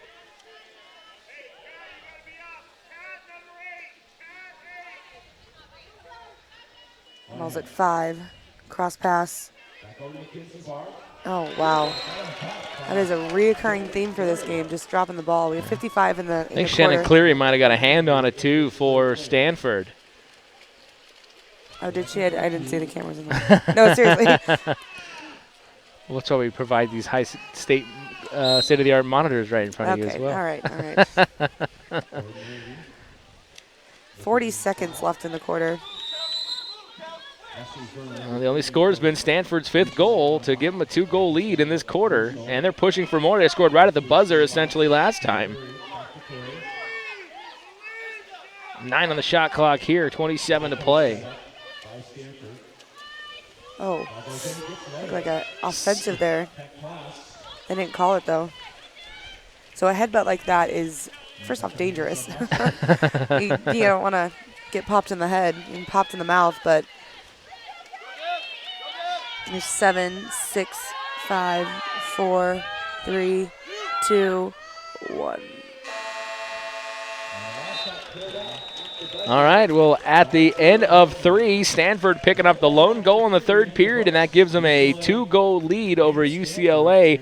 5-3, the Cardinal with the lead, and we'll take a break and come back with the 4th period here on the Roadrunner Sports Network. The Roadrunner Scholarship Fund creates educational opportunities for over 300 student athletes at CSUB. By becoming a member and donating to the Roadrunner Scholarship Fund, you're not only helping the Roadrunners fund the scholarship needs of our teams, you're investing in the future. The Roadrunner Scholarship Fund isn't just developing student athletes. We're developing tomorrow's leaders from lessons learned during competition. For more information, log on to gorunners.com/donate and become a member of the Roadrunner Scholarship Fund. At Roundtable, flavor begins here on our family-run farms. Then in our restaurants, where dough is rolled fresh each morning, our zesty tomato sauce is stirred, our 3-cheese blend is lovingly spread, where fresh veggies are sliced. Top-quality toppings are baked to perfection, with no fillers, no compromises. And a legendary pizza like our King Arthur Supreme is made for you. All because at Roundtable, we know that if we didn't, you'd taste the difference. Honest. Roundtable, the last honest pizza.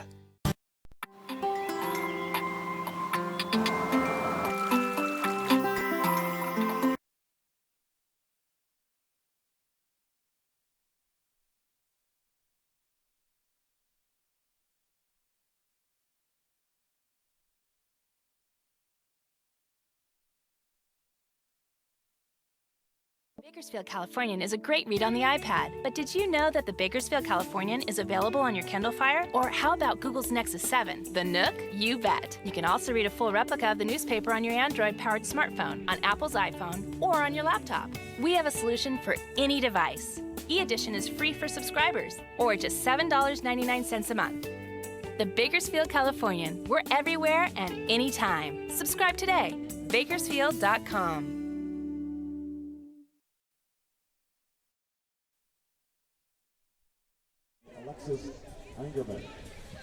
And we're back here at the Hillman Aquatic Center at CSU Bakersfield, where Stanford leads 5-3 over UCLA, the 3rd-ranked Cardinal, the 2nd-ranked Bruins. And the 4th period is upon us. 9 saves for Julia Herman in goal for Stanford. A very good outing for her. And Alex Musselman has 3 for UCLA. But a big stat is UCLA is 0 for 5 in their 6v5 opportunities in this match so far. And that's definitely, in a good, evenly matched battle between these two squads, they've got to be able to come through on at least 1 or 2 of those.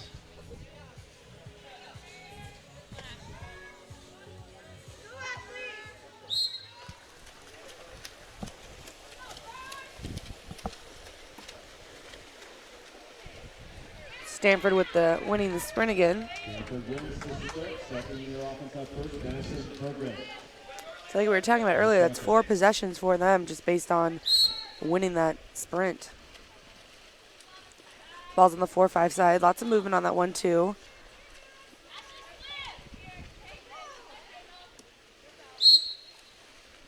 Foul on the perimeter. Looks like a one posting up. Hopefully they're an entry point for set. Entry point goes in, 2 meters. Let's go the ball. Clear control of the ball, earning a 6-on-5. Timeout being called. So Stanford's going to set it up. They know how critical this 6v5 is right here because if you can put something in and take a 3-goal lead, again, it goes back to simple math. 3 goals is better than 2 goals. Oh, yeah. And as good as UCLA is, you want to take every advantage with 7.5 to go here in the fourth period.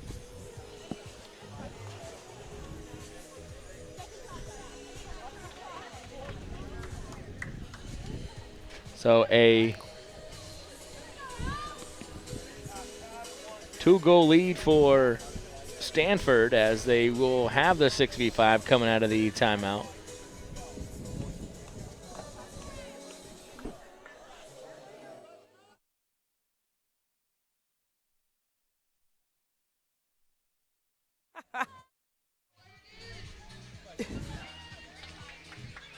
It'll be Stanford's ball coming out of the timeout. And the winner heads to the championship. So important 7.5 minutes left. Still to come, by the way, today on the Roadrunner Sports Network, coming up at 2:30. Number 1 USC against number 3 Cal. The women of Troy had yesterday off, but Cal earned a slight upset in the 4-5 meeting over ASU. 6-on-5. There's a 3-3 set up. And they're going to move and drive a post in. Ball's at top at 5. Ball's at 4. Stepping in. Ball's at 1. They're even. Cross pass to 6. Up top. No opportunity. They did not score on that. That's interesting. Big stop for UCLA as well. 3 seconds on the shot clock. That's just well defended all around by UCLA. I mean, not only do they avoid the 6v5 goal, but they just get nothing out of it.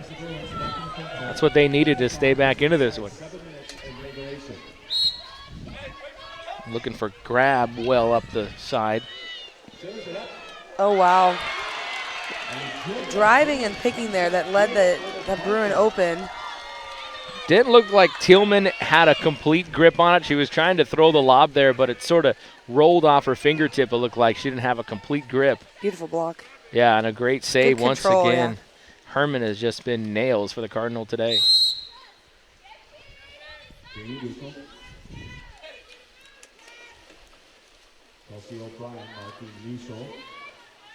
Lots of picks, lots of moving. There's 7 seconds left in the shot clock. 5 seconds. Lob shot. Easy there for Musselman. 6 minutes to go here in the fourth. Ball's at goalie, killing a lot of time on the shot clock there. Not a dominant release. 6-on-5 opportunity. Once again, getting caught up in the grabs. Ball's at 5. Ball's at 1. Ball's at 4. Ball's at 5. Lots of movement. Good movement. Ball handling skills. Stepping into your defender, cross pass. Stepping into your defender, cross pass.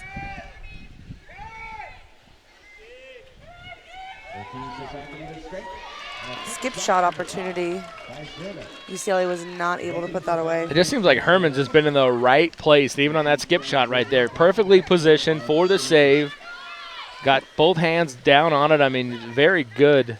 Well, match continues. That's her specialty. Being a goalie. Yeah, no, great positioning all day long. Lots of up picks on this 1-2 side. Oh my. And another backhand. Oh, you were so happy. That's I was happy about the second one too. Danny Jakovic with the backhand. And that's big for Stanford as they go up 6-3. So I've got a backhand goal from each team. So I'm feeling pretty even. I'm liking this. You startled me with your fist pump. I just love the backhand, the no look backhand score. So Jakovic with the goal, and it's 6-3 Stanford with 5 minutes left here in regulation. Heavy press on the perimeter. Ball's at 1. Ball's at 2. Entry points for set right now look to be a 4 and 5 positions. So they're doing an up pick on that 4-5. They want to be careful with all the holding and the offensives, but they've been rewarded the last couple times with a 6-on-5. There's 8 seconds left in the shot clock. Lots of movement. 4 seconds. 3, 2. Just missing these opportunities. UCLA needs to put the ball away if they want to keep this a close game. Well, here comes Stanford again, and this is the big possession right now because you could see him maybe put this away with just 4:20 left. Fourth quarter about halfway gone. Lots of movement still, driving in, clearing out. Lots of picking. Trying to get that ball a different entry point. Ball's buried at 5 right now. 7 seconds, 5 seconds on the shot clock. Looking for that cross pass. Wasn't an opportunity.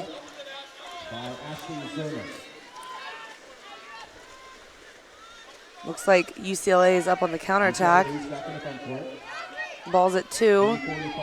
Gotta get a quick shot right now if they want to get some momentum going. Ball's at point. Entry pass down inside. Nice defense again by Stanford. UCLA was able to get that ball to get a new shot clock. This would be huge for them if they had another opportunity to actually put this away. It was a great 2-meter defense.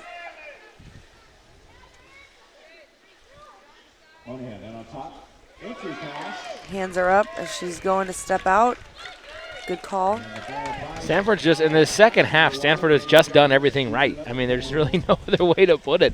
Defensively, obviously with their goalkeeper in Herman, and they put away a couple good offensive opportunities as well, or at least 1 or 2 so far in this half and 1 in this quarter.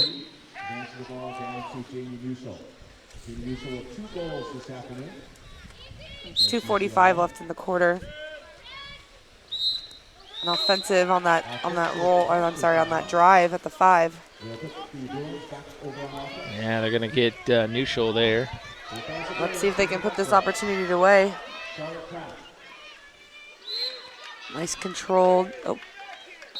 So that was interesting. So after there's a foul, there's some dead time, and you have to separate so that they can make that pass. You also have to back up, and the moment that you go forward, it's called impeding. So what UCLA just did right there is they took the foul, absorbed the foul, and they stepped into the defense.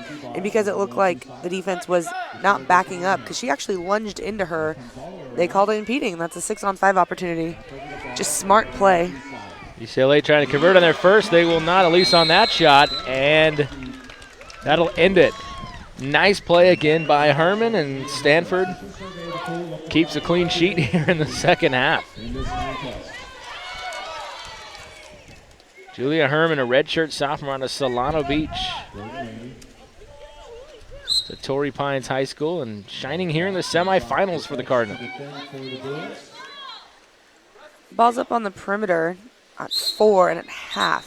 Timeout called by the Cardinals. Timeout call with 11 seconds on the shot clock. That's not very traditional. Yeah, I think John Tanner saw something he didn't like, and so he's going to talk it over with his squad here shortly and sub in some personnel as a 30-second timeout. We'll keep it right here. So still to come, our feature game of the afternoon, so to speak, as number 1 USC, who had Friday off, will take on number 3 Cal, who had a victory over number 4 Arizona State yesterday afternoon. So it'll be the women of Troy and Cal coming up at 2:45. 1:40 left in this one, and Stanford with the 6-3 lead. 4 seconds on the shot clock. And they're just going to dump it. It's an opportunity for ball control there. I think And a timeout called on the food deck by UCLA. They were trying to get a nice little ejection run on that drive, but they weren't able to put it away. Good shot clock awareness, and a full timeout called by UCLA here, so we will step away. A 6-3 lead for Stanford, and we'll be back here on the Roadrunner Sports Network. The Roadrunner Scholarship Fund creates educational opportunities for over 300 student athletes at CSUB. By becoming a member and donating to the Roadrunner Scholarship Fund, you're not only helping the Roadrunners fund the scholarship needs of our teams, you're investing in the future. The Roadrunner Scholarship Fund isn't just developing student athletes. We're developing tomorrow's leaders from lessons learned during competition. For more information, log on to gorunners.com/donate and become a member of the Roadrunner Scholarship Fund. At Roundtable, flavor begins here on our family-run farms. Then in our restaurants, where dough is rolled fresh each morning, our zesty tomato sauce is stirred, our three-cheese blend is lovingly spread, where fresh veggies are sliced. Top-quality toppings are baked to... I want to talk. And welcome back here to the Hillman Aquatic Center as we continue in the fourth period. A 6-3 lead for Stanford. Is that too hot?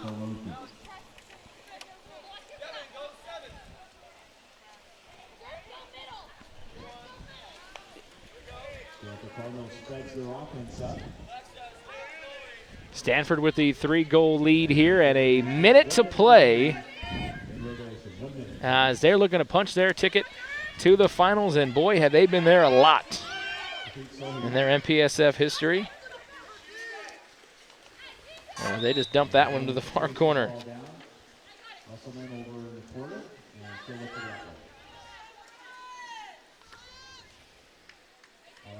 I believe it'll be their 13th, if I'm not mistaken. I can double check, but their 13th championship appearance. Tomorrow at 2:30.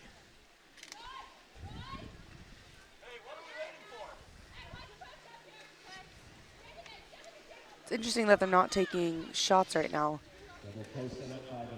Like you'd want to get some quick shots and some shot attempts to hopefully get a goal, and then you can press the steal with the last 15 seconds left. But you can hear the UCLA bench saying, "Why aren't you shooting?" Yeah, well, it's going to let this one sort of wind out, and that is going to do it. So a clean sheet for the Cardinal in the second half as they pick up a goal in each quarter, and they hold UCLA scoreless in the second half. So a 6-3 win for Stanford over UCLA here in the semifinals. The Cardinal will head on to their 13th MPSF championship game tomorrow at 2:30 against the winner of our next contest. Coming up at 2:45, it'll be number 1 USC and Cal, the 5th seed, coming in after their win over ASU yesterday. So we will step away and come back at 2:45 for game number 3 of our coverage today. Stick around. This is the MPSF Women's Water Polo Championship on the Roadrunner Sports Network. One thing about living in Kern County is all the great schools. East High! BHS! EC! CSUB! And no matter what school you go to, there's still one thing. One thing! One thing! We can all agree on. Kern Schools is the #1 financial institution in all of Kern County. Take advantage of our auto rates as low as 1.99 APR with no payments up to 90 days. Kern Schools, the biggest little credit union in town. In a fertile valley, a growing university with record enrollment and graduates serving the needs of a thriving community of athletic excellence. Basil off a screen. Basil, 2 seconds. Basil for the win! Now, champions of the Western Athletic Conference, CSU Bakersfield.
Oh my gosh, yay.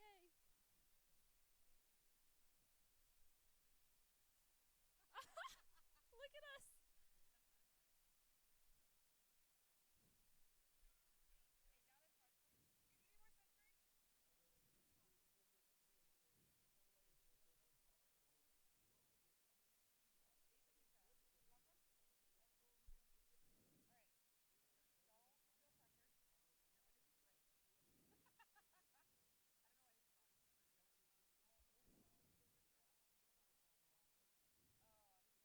Hey, I'm nervous.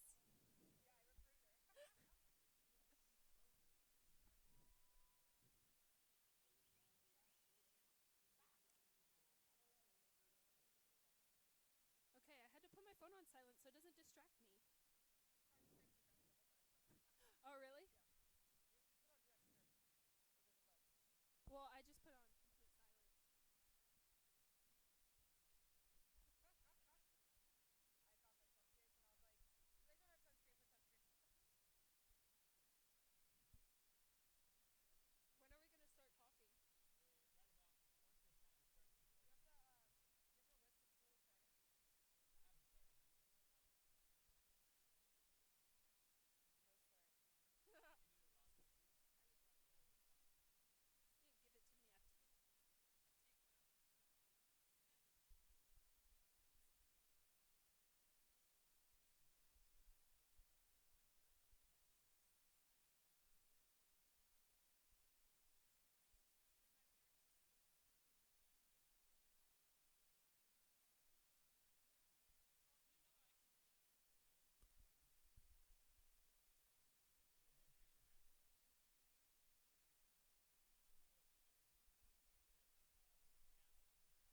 Oh, I have. And welcome back to the Hillman Aquatic Center here in Bakersfield for the Mountain Pacific Sports Federation semifinal number 2 here in the MPSF tournament, as the unbeaten number 1 USC Trojans at 21-0, 6-0 in the MPSF take on the Cal Bears at 22-8, 2-4 in the MPSF. Welcome back here for the semifinal. Corey Costello with you, Amanda Stepp joining us, and for this afternoon's final broadcast, CSU Bakersfield's own Tansy Aldridge will join us as well. Ladies, thanks so much for joining us here in the the third game of the day today. Third, yeah, it's going to be really fun. I'm glad we brought on some more help, to balance out your. Just kidding. Tansy's really excited. I'm excited to hear her point of view and ask her about her game today and all sorts of fun stuff. Well, and Tansy, also you have the very interesting perspective of having played USC a couple times in your career, and obviously this team is not just record-wise, but they're pretty darn good. Yeah, there's definitely a reason why they're undefeated this season. They're pretty much unstoppable up to this point, so we'll see how they play this weekend. It should be a good matchup. They had yesterday off, of course, because they were the number 1 seed. Here are the starters for the Cal Bears. Madeline Chabuco, the goalkeeper. It'll be Molly Quinn, number 2, the senior out of Lafayette, California. Driver Sarah Siepker, the freshman, getting the start, along with Stephanie Montefian, the junior.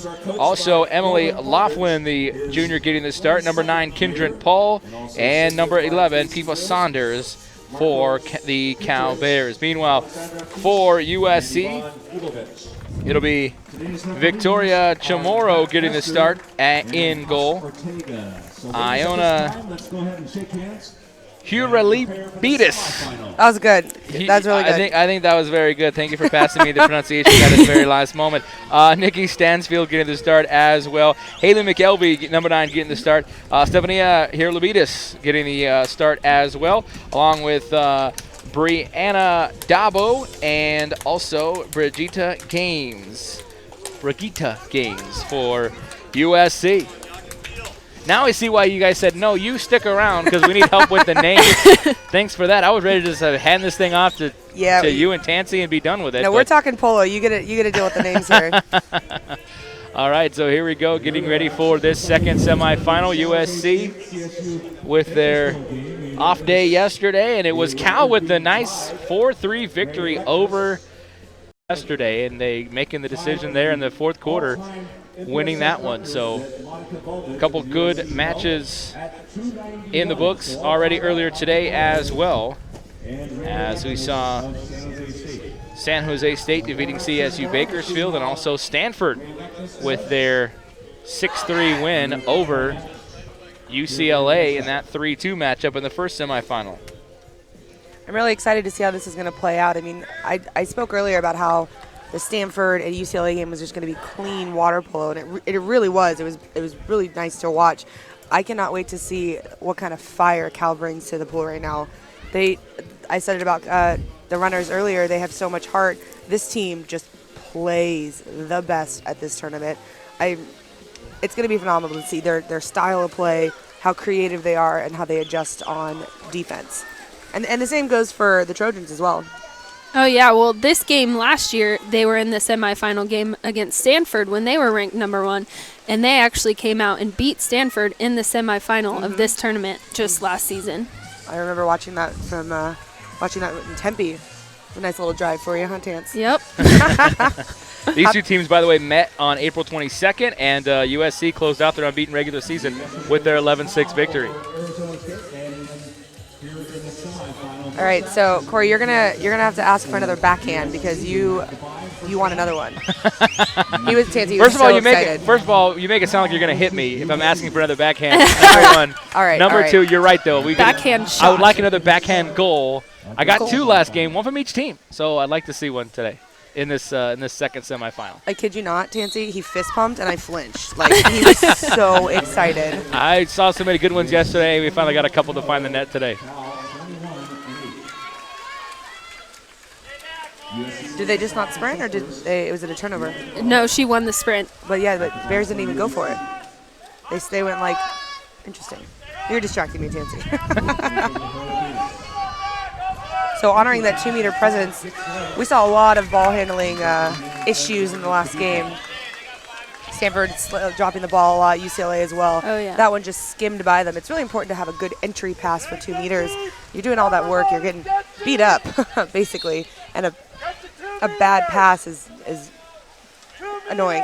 Yes, you're definitely not going to get the ejection call when there's a bad pass, and it's harder to get a shot off.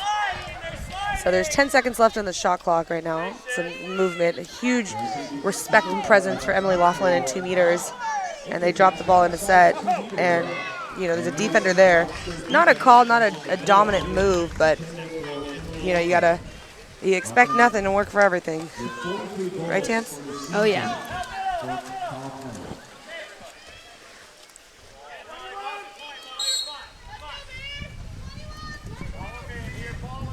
Last time these two met as well. Stefania Huralibitis had a game-high 4 goals against Cal, so she's had some success. Wow. Yeah, that's definitely not that happens very often with her, so it wasn't a surprise that she had 4 goals that game. Par for the course. That was a beautiful lob. And well blocked, and then it was a tip out. So they get a corner throw. There's 6:33 left in the quarter. I know we just started, but you guys can't see the clock at home, so we're going to be really active and letting you guys know the time. Ball's at 4. Lots of drives and picks happening. We saw a lot of that in that Stanford UCLA game, and lots of ejections with that heavy hand on defense. Of course, I'm not agreeing with that call in 2 meters. Swarmed. 2 meters just got swarmed there. Yeah, they were not going to let Gaines get a great look. Yeah, well, with her, if they let her get a good look, she's most likely going to put the shot away. So that was very good covering her up. Lots of driving on that half court, lots of movement. Heavy press by USC. Actually, a drop. Oh, wow. The lob shot from 2. Wow, that was an excellent read. That was Peepa Saunders with the goal. I'm telling you, if you're Cal, you've got to take whatever opportunity you might get, and that was a perfect example of just doing just that. Oh, yeah. She knew the goalie was not ready for the lob.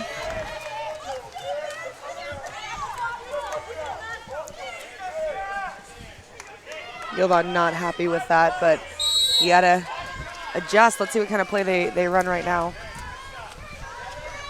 That was impressive. Cal picking up where they kind of left off yesterday. I mean, coming in, sort of setting the tone as they did against ASU. Very similar early, just 3-4 minutes into this match. Good ball movement around the perimeter. A double post going on. Oh, wow. Oh, my goodness. Wow.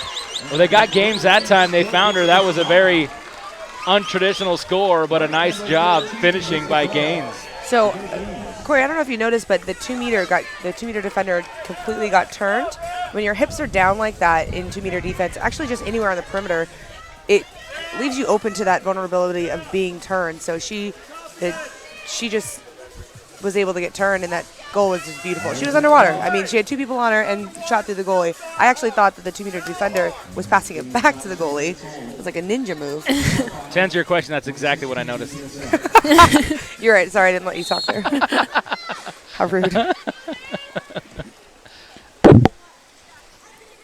So one apiece on a nice response by USC. Good start to this match for both clubs.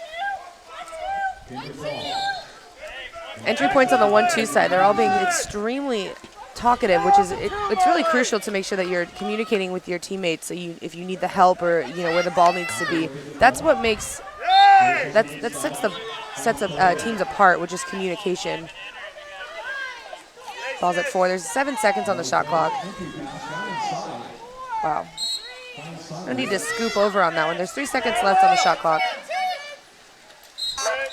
Nice controlled dump there. So if you shoot the ball at the goalie, it fuels the counterattack like that. So that's an element of ball control when you're able to dump the ball and hopefully get counterattack. Nice save by Trabuco. And a good look from Chamorro.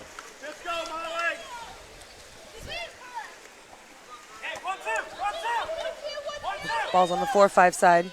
You hear the bench calling out where the ball needs to be going as well. They're doing a drop in 2 meters. Heavy drop. 10 seconds left on the shot clock. They're leaving 4 completely open. And she takes a shot. Oh.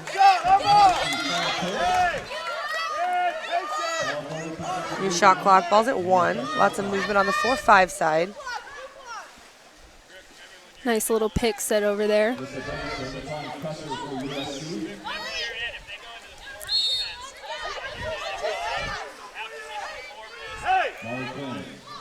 Ball's moving around the perimeter a lot. Ooh. Just hoping for that one. Not seeing anything produced out of that, but Cal coach not happy with no calls. I mean, they're able to get the ball in there. There's some control, but not getting anything out of that.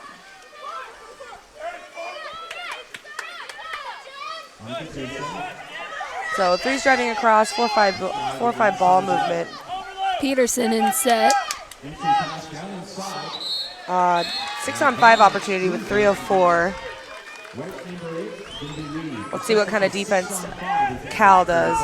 Looks like they're doing a knockdown. Oh, yep. Not a traditional zone. The 3-3. It's on 6-on-5. They wrapped up into a 3-3. Ooh. Oh, that was very close. Yeah. 1-3 pass. Just short of the goal line.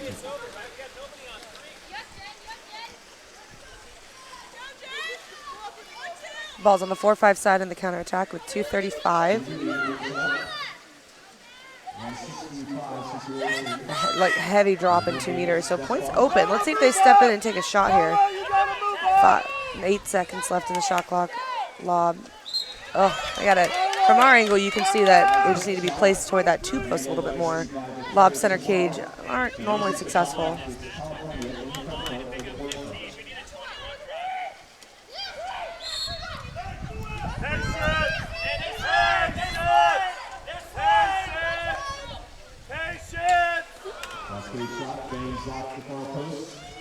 Paul's been wanting that shot the last 2 possessions, and she got it there, but just hit that left post.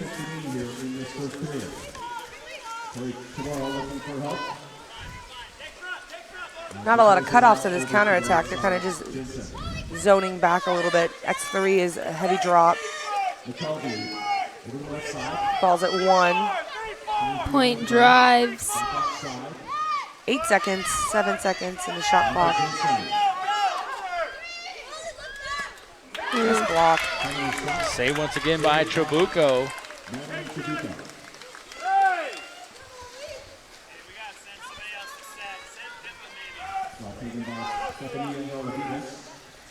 You have 1:20 left in the quarter. Ball's on the 4-5 side.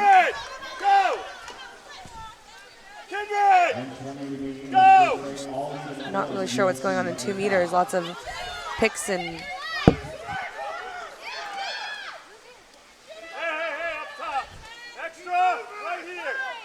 they're gonna let that 4 shoot all day. Oh, nice field block.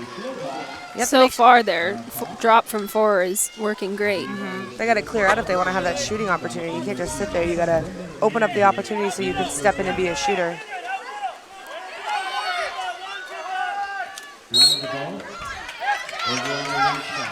There's 49 seconds left in the quarter. Ball's at 2. She's showing that our hands are up on that perimeter defense, but 5 stepping in, looking to try to be a shooter here, and an entry pass is set. Oh.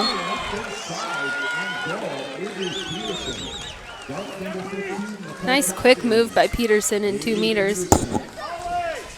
Team captain, that is goal number 60 in her career.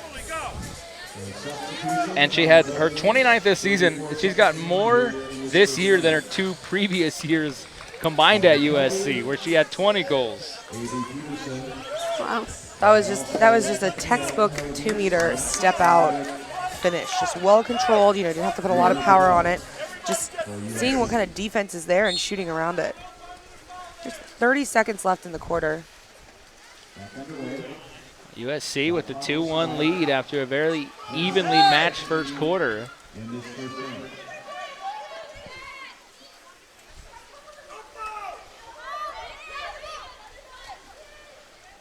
Cal really wanting to get the ball to that 1-2 side for an entry point over there.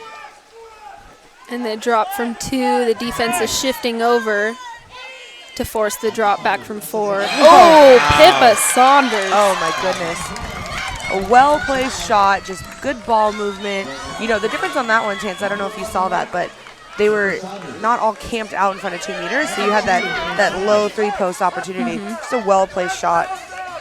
6 seconds left in the quarter.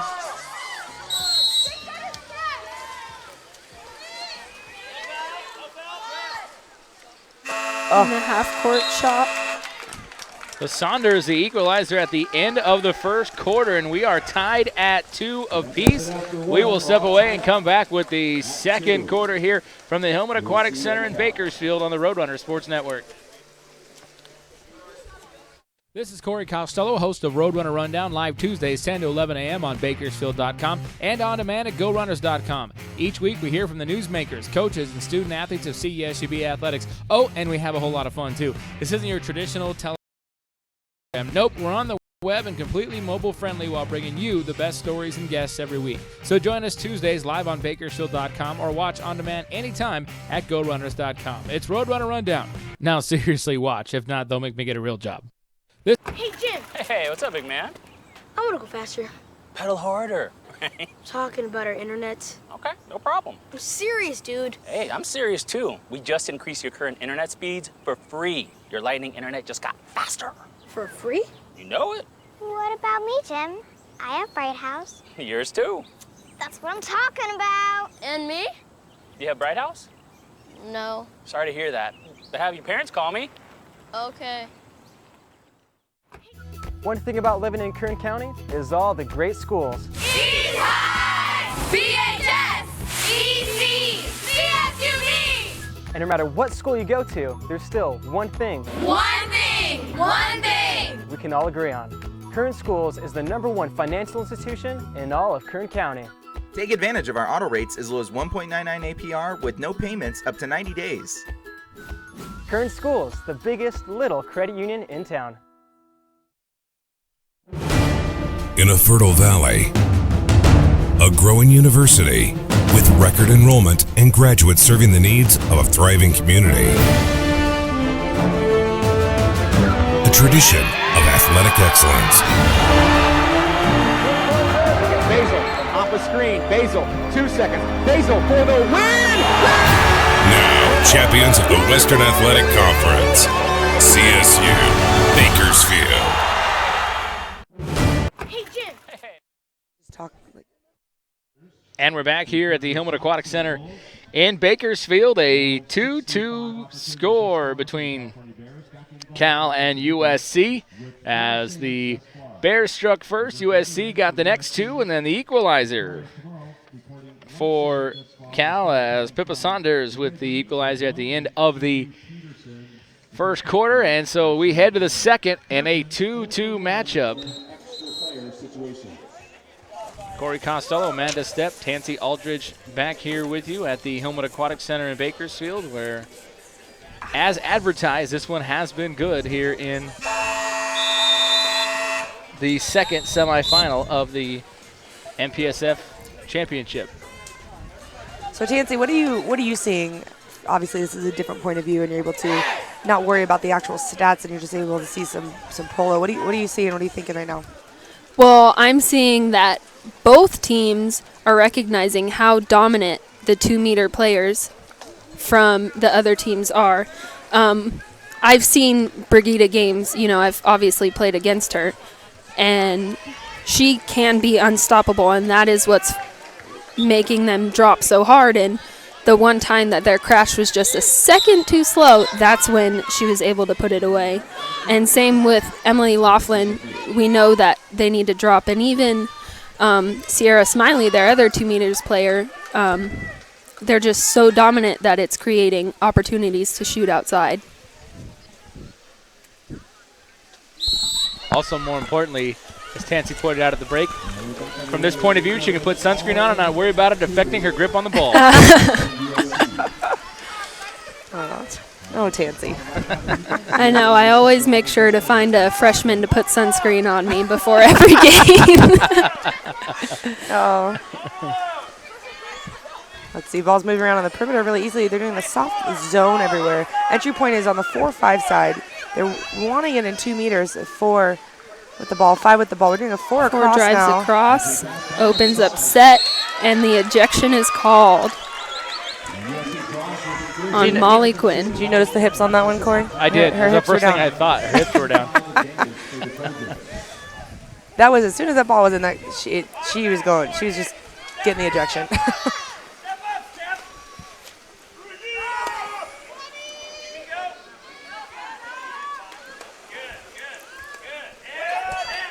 Six on 5 is coming to an end, and there's 10 seconds left on the shot clock. Tip out. Yep, tip out. Well, back on the 2, new shot clock for USC. Lots of movement. Ball's at the 2, ball's at the 4. Just a solid drop. Emily Laughlin just camping out there, understanding and respecting just a talented 2-meter player.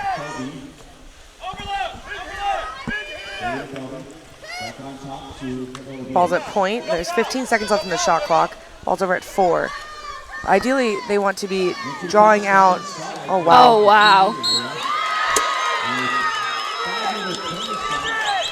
And there you again, you see the strength of Brigida Games. She has 2 defenders on her and is still able to turn the defender and earn a 5-meter call. As soon as Brigida goes, starts facing the goal, that's when that 5-meter is going to be an option. So here Lobitas will take it for USC. Quick shot, quick release. That was a 6-on-5 opportunity. They took a shot, they got the ball back, and then it turned into a 5-meter, which 5 meters are stressful. What do you think, Tance? Oh, yeah, very stressful. Simple shot, technically, but, yes, you know. But it's the shot that if you miss it, you know you're going to be in trouble. I don't know what you're talking about. You're not going to be in trouble. You're going to get made fun of, probably, but. Yeah. Or so I've heard. I've never missed one. Oh, good job. Just letting you know right now. Have you ever made one? I'll just say, all I'm saying is I've never missed one. Didn't you get in the pool with the girls sometime last year? I did. I almost died, so I pretty much took that off the to-do list. Were you guys in the baby pool? Or No, we were right here. Yep. Tansy was firing bullets at me. Oh, Speaking of which, there's another one. That was a nice little drive-through in that cross pass. That was what we saw a lot of Stanford doing in the last game. Yep. And it's a simple concept of just cross pass, catch, shoot. And it looked like the goalie was lunging for that cross cage and left that near side completely open. And a lot of times, girls will get open like that, but their teammates won't see the pass right away. So that was a very good look. All tied up at 3 again. It seems like each time someone gets advantage, there's a quick response. Cal's done that a couple times. It's actually 0-0, to be completely honest. Wow, that's a lot of physicality right in front of the goal. Lots of grabbing and, oh, just water polo. I love it. 2 meters! 2 meters! Get down there! It's Coach Corso right in front of us, if you picking him up on our feed. Hey, Kendrick, go now! Go now, Kendrick! There's 10 seconds left in the shot clock. Needs to get live. Ball's at 2. 8 seconds left. Ball's up at point. Let's see if we can step in and take a shot. There's a lot of people she's shooting through. Correga at point. The pass to set and the backhand goal by Emily Laughlin. That was for you, Corey. Hey, you know, I told Emily before the game, get it together, girl. That is probably the most emphatic backhand we've seen today as well.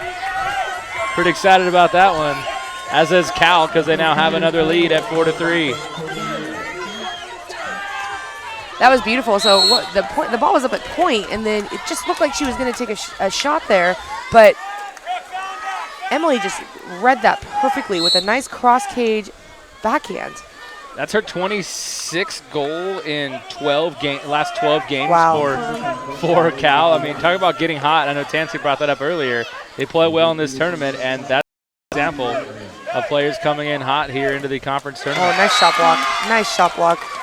When you have such a strong 2-meter presence and you have those drops, as a shooter, it's so hard to shoot through that. So you want to make sure that you're clearing out if you can. But it's just, I mean, we just saw it in that last possession for the Trojans that they were trying to take a shot there, and it was just a lot of people they were shooting through. There's a dominant drop once again in 2 meters. Ball's on the 4-5 side. And there's actually a heavy foul at 4. An entry pass, a cross pass with 8 seconds left in the shot clock. Let's see if it's sniper school right now. Oh. Far out, back to Cal. New shot clock.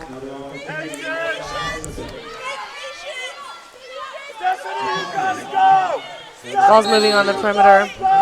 It's impressive that they have the drop, but they're actually in a press. As soon as the ball goes up top, it's like they're in their faces. Lots of people shooting through again. Lob opportunity. Ooh, very high lob. It's very far. She was really far out there. What's your favorite shot to take, Tance? Yeah, that's a weird question. In what context? In any context? Yeah. Do you like counterattacks? I mean, 6-on-5. I mean, everybody has a Okay, a well, favorite. it'd definitely be 6-on-5. definitely. What's your favorite spot? Really, I don't have a favorite spot, but it probably feels the best when you're at 3 and you get that 6-3 pass and just jam it in there through the shot blocker and goalie. Yeah, that one you snuck in from the corner today, which was a nice goal. Thank you. I can tell by the excitement and the fist pump that you gave after that was scored. You love that angle. Yeah, well, that was definitely a beautiful pass from my teammate Jada. I would not have been able to get the shot off it if the pass was any less perfect. Big miss for Cal right there. I imagine they'd have gone up by 2, but that one hits the crossbar. Yep. On that possession, it was a drop, a 2-meter defender, and she took the shot, barred out, but they're drilling it into set there, and they're just really hoping for the best there. So timeout called. It's a full timeout. We'll take a break. It is Cal leading by 1, and we'll be back here on the Roadrunner Sports Network. One thing about living in Kern County is all the great schools. BHS, EC, CSU. And no matter what school you go to, there's still one thing. One thing. We can all agree on. Kern Schools is the #1 financial institution in all of Kern County. Take advantage of our auto rates as low as 1.99 APR with no payments up to 90 days. Kern Schools, the biggest little credit union in town. In a fertile valley, a growing university with record enrollment and graduates serving the needs of a thriving community. A tradition of athletic excellence. Basil, off a screen. Basil, 2 seconds. Basil for the win! Now, champions of the Western Athletic Conference, CSU Bakersfield. Californian is a great read on the iPad, but did you know that the Bakersfield Californian is available on your Kindle Fire? Or how about Google's Nexus 7, the Nook? You bet. You can also read a full replica of the newspaper on your Android-powered smartphone, on Apple's iPhone, or on your laptop. We have a solution for any device. E-Edition is free for subscribers, or just $7.99 a month. The Bakersfield Californian. We're everywhere and anytime. Subscribe today. Bakersfield.com.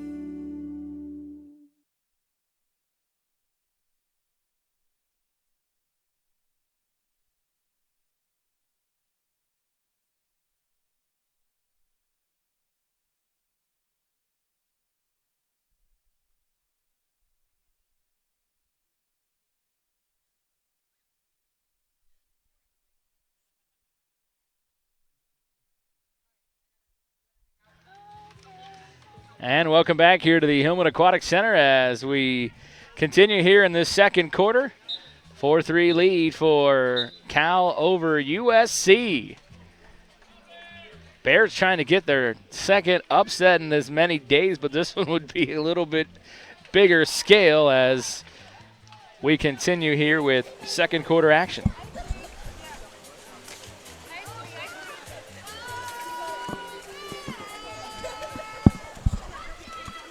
So each teams are even. There's no power play advantage here. So let's see what kind of creativity USC creates. Winner will face Stanford in the championship tomorrow. Cardinal defeating UCLA in the previous match. Oh. Wow. Wow. That was a 4 drive across for that entry pass from 5, and the 2-meter defender was just all over her. But the referee's indicating that she had ball in hand. You know, in order to get a 5-meter shot like they previously earned, a penalty shot, you got to let go of the ball in front of the goal. She's just so powerful. 12 seconds left in the shot clock. 2:45 left in the quarter. Ball buried at 1.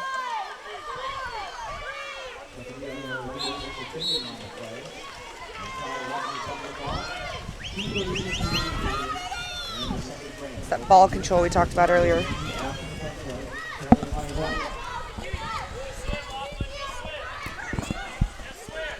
Ball's over on the 4-5 side. Ball's at the 2 now. There's a solid overload. 15 seconds left in the Mansfield drives from point. Ball's up at point. 6 seconds left. See if they're aware of time.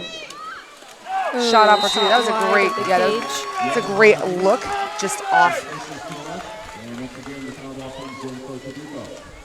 So goalie ball, there's lots of cutting off and creativity in the middle.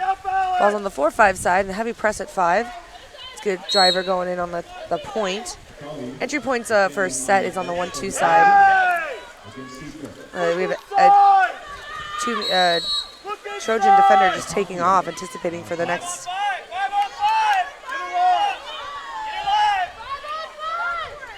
Nine seconds. Sweep, yeah, sweep. Let's take a sweep. Nice little post up. Shot. Wow. And the far down goal. Wow, she wanted that one. She went in there and she wanted that. They didn't get a call. She got a foul.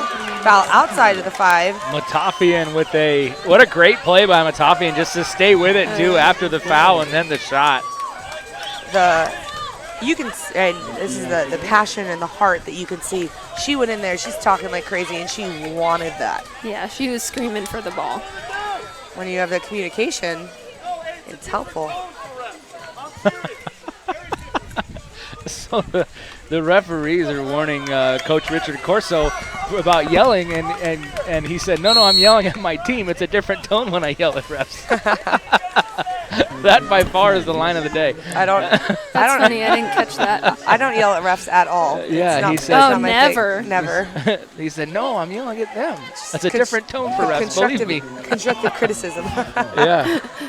There's 1:10 left in the half. The ball's up at point, moving around. It's a 4-2 setup right now. Let's see if they're going to get a quick shot off on her just back. high of the cage. And now she's getting gross and goad. Goalie ball, 1 minute left in the half. 5-3. You know, when you have, like I said it multiple times, when you have that 2-meter presence, if you take that away, you're able to attack differently. And that's what happened on the last Cal possession, where they were able to create.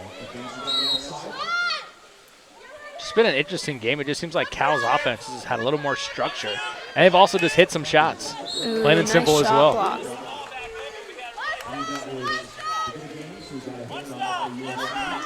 There's 35 seconds left in the half. Goalie ball. And down actually in the middle. Let's see if we can defensively adjust. Ball's crossed over to 2. They're getting a lot of those cross pass opportunities. The passing is a little sloppy, and it makes it harder to get that catch. There's 10 seconds left in the shot clock and 12 in the half. Oh, wow. Great And pass that from time, McKelvey. the cross pass was great. That was we're in perfect positioning for that beautiful shot. My favorite shot, you didn't ask me, but my favorite shot's from the one. Well, I'm glad you answered. Well, that was McKelvey's second goal of the day and brings her career total up to 40. And she had a hat trick at Stanford last week, a couple weeks ago. So a big goal for USC to make it a 1-goal game, 5-4. Cal with the lead and just 6 seconds left in the quarter. Well, everybody's just getting up there. Let's see. Oh. I think Cal's going to take a shot here. They've been blessed. Ooh. Corey, you nailed it. That was great. I did. You called it? I sure enough. They didn't get the blessing this time, though. All right, well, we head to halftime. It's a 5-4 lead for Cal over USC, and we will take a break and come back with second half action here on the Roadrunner Sports Network. The Roadrunner Scholarship Fund creates educational opportunities for over 300 student athletes at CSUB. By becoming a member and donating to the Roadrunner Scholarship Fund, you're not only helping the Roadrunners fund the scholarship needs of our teams, you're investing in the future. The Roadrunner Scholarship Fund isn't just developing student athletes, we're developing tomorrow's leaders from lessons learned during competition. For more information, log on to gorunners.com/donate and become a member of the Roadrunner Scholarship Fund. At Roundtable, flavor begins here on our family-run farms. Then in our restaurants, where dough is rolled fresh each morning, our zesty tomato sauce is stirred, our 3-cheese blend is lovingly spread. where fresh veggies are sliced. Top quality toppings are baked to perfection, with no fillers, no compromises. And a legendary pizza like our King Arthur Supreme is made for you. All because at Round Table, we know that if we didn't, you'd taste the difference. Honest. Round Table, the last honest pizza. At Round The Roadrunner Scholarship Fund creates educational opportunities for over 300 student athletes at CSUB. By becoming a member and donating to the Roadrunner Scholarship Fund, you're not only helping the Roadrunners fund the scholarship needs of our teams, you're investing in the future. The Roadrunner Scholarship Fund isn't just developing student athletes, we're developing tomorrow's leaders. From lessons learned during competition. For more information, log on to gorunners.com/donate and become a member of the Roadrunner Scholarship Fund. At Round Table, flavor begins here on our family-run farms. Then in our restaurants, where dough is rolled fresh each morning, our zesty tomato sauce is stirred, our 3-cheese blend is lovingly spread, where fresh veggies are sliced. Top quality toppings are baked to perfection, with no fillers, no compromises. And a legendary pizza like our King Arthur Supreme is made for you. All because at Round Table, we know that if we didn't, you'd taste the difference. Honest. Round Table, the last honest pizza. It's a look, a style, a way of life. Wherever you go, everything about it says luxury. And from the moment you sit behind the wheel, you'll just know and never look back. At Mercedes-Benz of Bakersfield, you can now lease a 2016 C-Class sedan for only $399 per month. So wherever the road of life may take you, make sure it's in a Mercedes-Benz. Test drive one today at Mercedes-Benz of Bakersfield and the Bakersfield Auto Mall. Spring is here, and that means it's time for the CSUB Barbecue. The CSUB Athletics Department is firing up the grill on Thursday, May 12th from 5:30 to 9 in the Accardo Center. Don't miss a night filled with great food, great music, and great fun. Gather up your friends and family for a great time and get your tickets today at select Vons and Albertsons locations and all Mexicali and Lengthwise locations, or get tickets online at ValleyTix. The 44th Annual CSUB Barbecue, Thursday, May 12th in the Accardo Center. We'll see you there. Bakersfield Californian is a great read on the iPad, but did you know that the Bakersfield Californian is available on your Kindle Fire? Or how about Google's Nexus 7, the Nook? You bet. You can also read a full replica of the newspaper on your Android-powered smartphone, on Apple's iPhone, or on your laptop. We have a solution for any device. E-Edition is free for subscribers, or just $7.99 a month. The Bakersfield Californian. We're everywhere and anytime. Subscribe today. Bakersfield.com. The Roadrunner Scholarship Fund creates educational opportunities for over 300 student athletes at CSUB. By becoming a member and donating to the Roadrunner Scholarship Fund, you're not only helping the Roadrunners fund the scholarship needs of our teams, you're investing in the future. The Roadrunner Scholarship Fund isn't just developing student athletes, we're developing tomorrow's leaders. From lessons learned during competition. For more information, log on to gorunners.com/donate and become a member of the Roadrunner Scholarship Fund. Californian is a great read on the iPad, but did you know that the Bakersfield Californian is available on your Kindle Fire? Or how about Google's Nexus 7, the Nook? You bet. You can also read a full replica of the newspaper on your Android-powered smartphone, on Apple's iPhone, or on your laptop. We have a solution for any device. E-Edition is free for subscribers, or just $7.99 a month. The Bakersfield Californian. We're everywhere and anytime. Subscribe today. Bakersfield.com. Back at the Hillman Aquatic Center, we're ready for the third quarter. A 5-4 lead for Cal over USC. Scoring in this one for Cal, 2 out of Pippa Saunders, as well as a goal out of Stephanie Matafian and Emily Laughlin. Matafian with a pair as well. Laughlin with the other goal. Haley McKelvey with a goal for USC, along with Brigitta Games and Avery Peterson. And Stephanie Hirlebitis as well for USC, as the shots 16 for the women of Troy, 14 for Cal. USC 0 for 2 on their power plays. Cal has not had that opportunity yet. So here we go for the third quarter. Did you request another backhand? Did you tell the girls? You know what? I've gotten 3 today, so I'm pretty pumped about what I saw. But that backhand from Emily Laughlin was the best one so far. Beautiful. Yes, the best one so far. Beautiful. Yeah, and this. I'm not biased, but beautiful. It could be the it could be the highlight of the day for them. I mean, if they win, that would be nice, but that backhand was, it was even better. Knocking off an undefeated team is cool and everything, but that backhand, not a backhand because Corey wanted one cool. Just saying.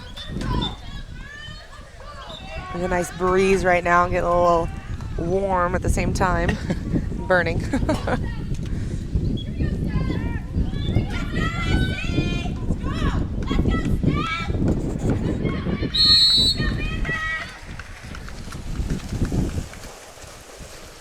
And once again, Cal does not even try to win the sprint. See, I told you.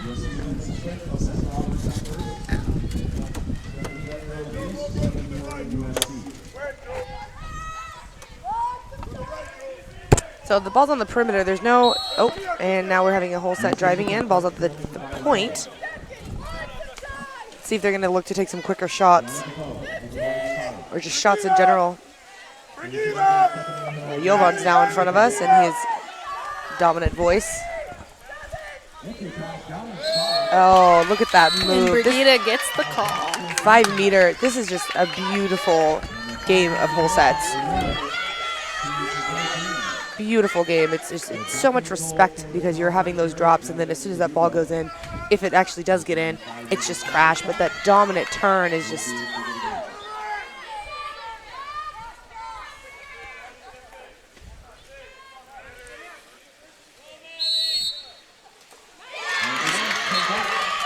So Brigida Games picking up her 62nd career goal at USC. And evens this one up at 5. It's actually 0-0. Once again, 0-0.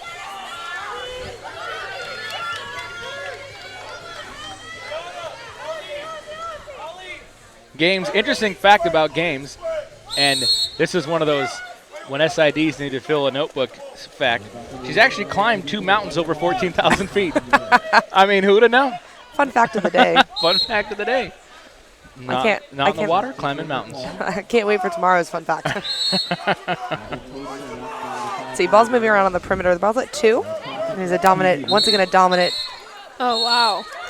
And a perimeter ejection. The ref was saying that she grabbed the neck. It's a very aggressive foul, and it turned into, like Tansy said, a perimeter ejection. Where Coach Corso is going to be calling. Full timeout called by Cal, so we will take a break as well. Tied at 5 here on the Roadrunner Sports Network. Bakersfield Californian is a great read on the iPad, but did you know that the Bakersfield Californian is available on your Kindle Fire? Or how about Google's Nexus 7, the Nook? You bet. You can also read a full replica of the newspaper on your Android-powered smartphone, on Apple's iPhone, or on your laptop. We have a solution for any device. E-Edition is free for subscribers, or just $7.99 a month. The Bakersfield Californian. We're everywhere and anytime. Subscribe today. Bakersfield.com. One thing about living in Kern County is all the great schools. East High! BHS! EC! CSU! And no matter what school you go to, there's still one thing. One thing! One thing! We can all agree on. Kern Schools is the #1 financial institution in all of Kern County. Take advantage of our auto rates as low as 1.99 APR with no payments up to 90 days. Kern Schools, the biggest little credit union in town. In a fertile valley, a growing university with record enrollment and graduates serving the needs of a thriving community. A tradition of athletic excellence. Basil off a screen. Basil, 2 seconds. Basil for the win! Now, champions of the Western Athletic Conference, CSU Bakersfield. Bakersfield Californian is a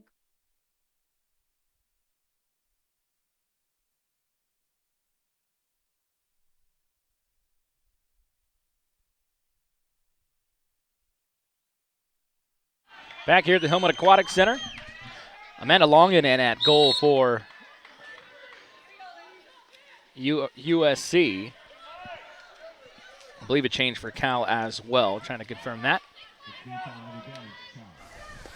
6-on-5 opportunity right now. There's 3 seconds left in this. Ball's up at point. Oh, shot wide.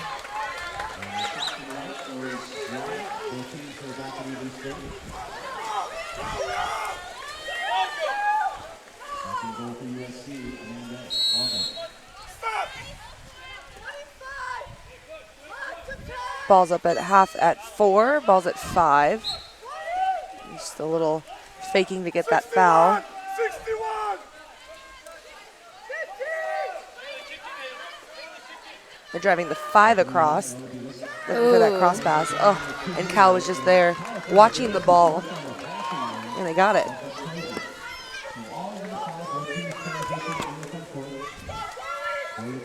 So goalie ball, now ball's on the 4-5 side.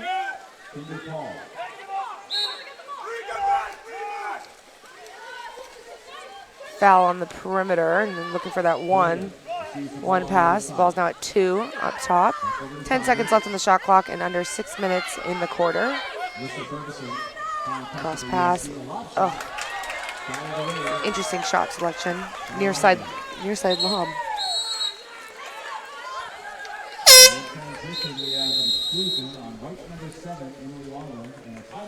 As tiring as it is, Tansy, how important are those just transition ejections?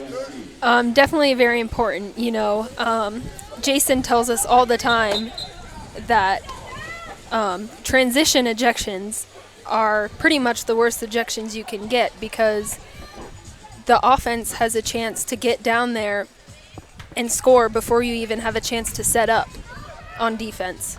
So it's definitely crucial. I mean, Cal kind of got saved that USC called a timeout. In the 6-2 pass. Another goal for USC. Looks like it was McKelvey again with another score for USC, and they'll take the lead at 6-5. 5:38 left in the third period, and USC is back on top after trailing by 2.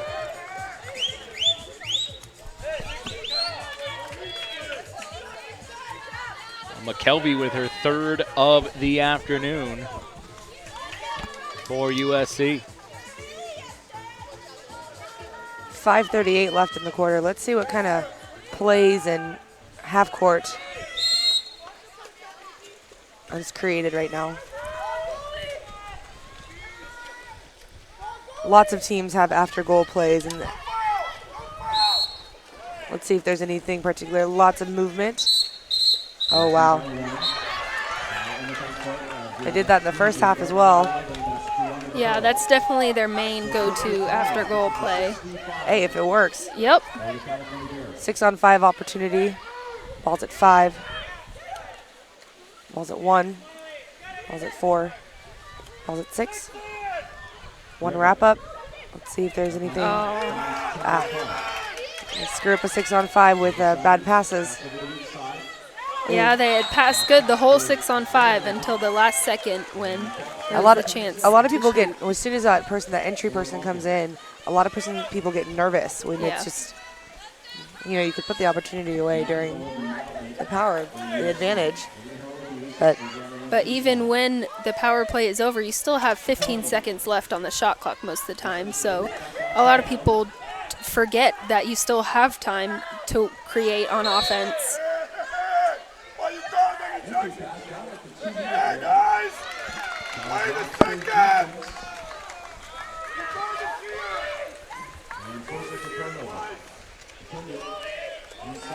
Yellow card issued to Jovan Vavic, the head coach.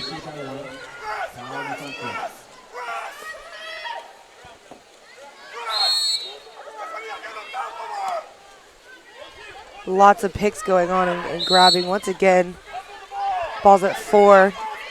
Constant moving, that 2 just driving in. Clearing out. 5 seconds left in the shot clock. 4 minutes left in the quarter.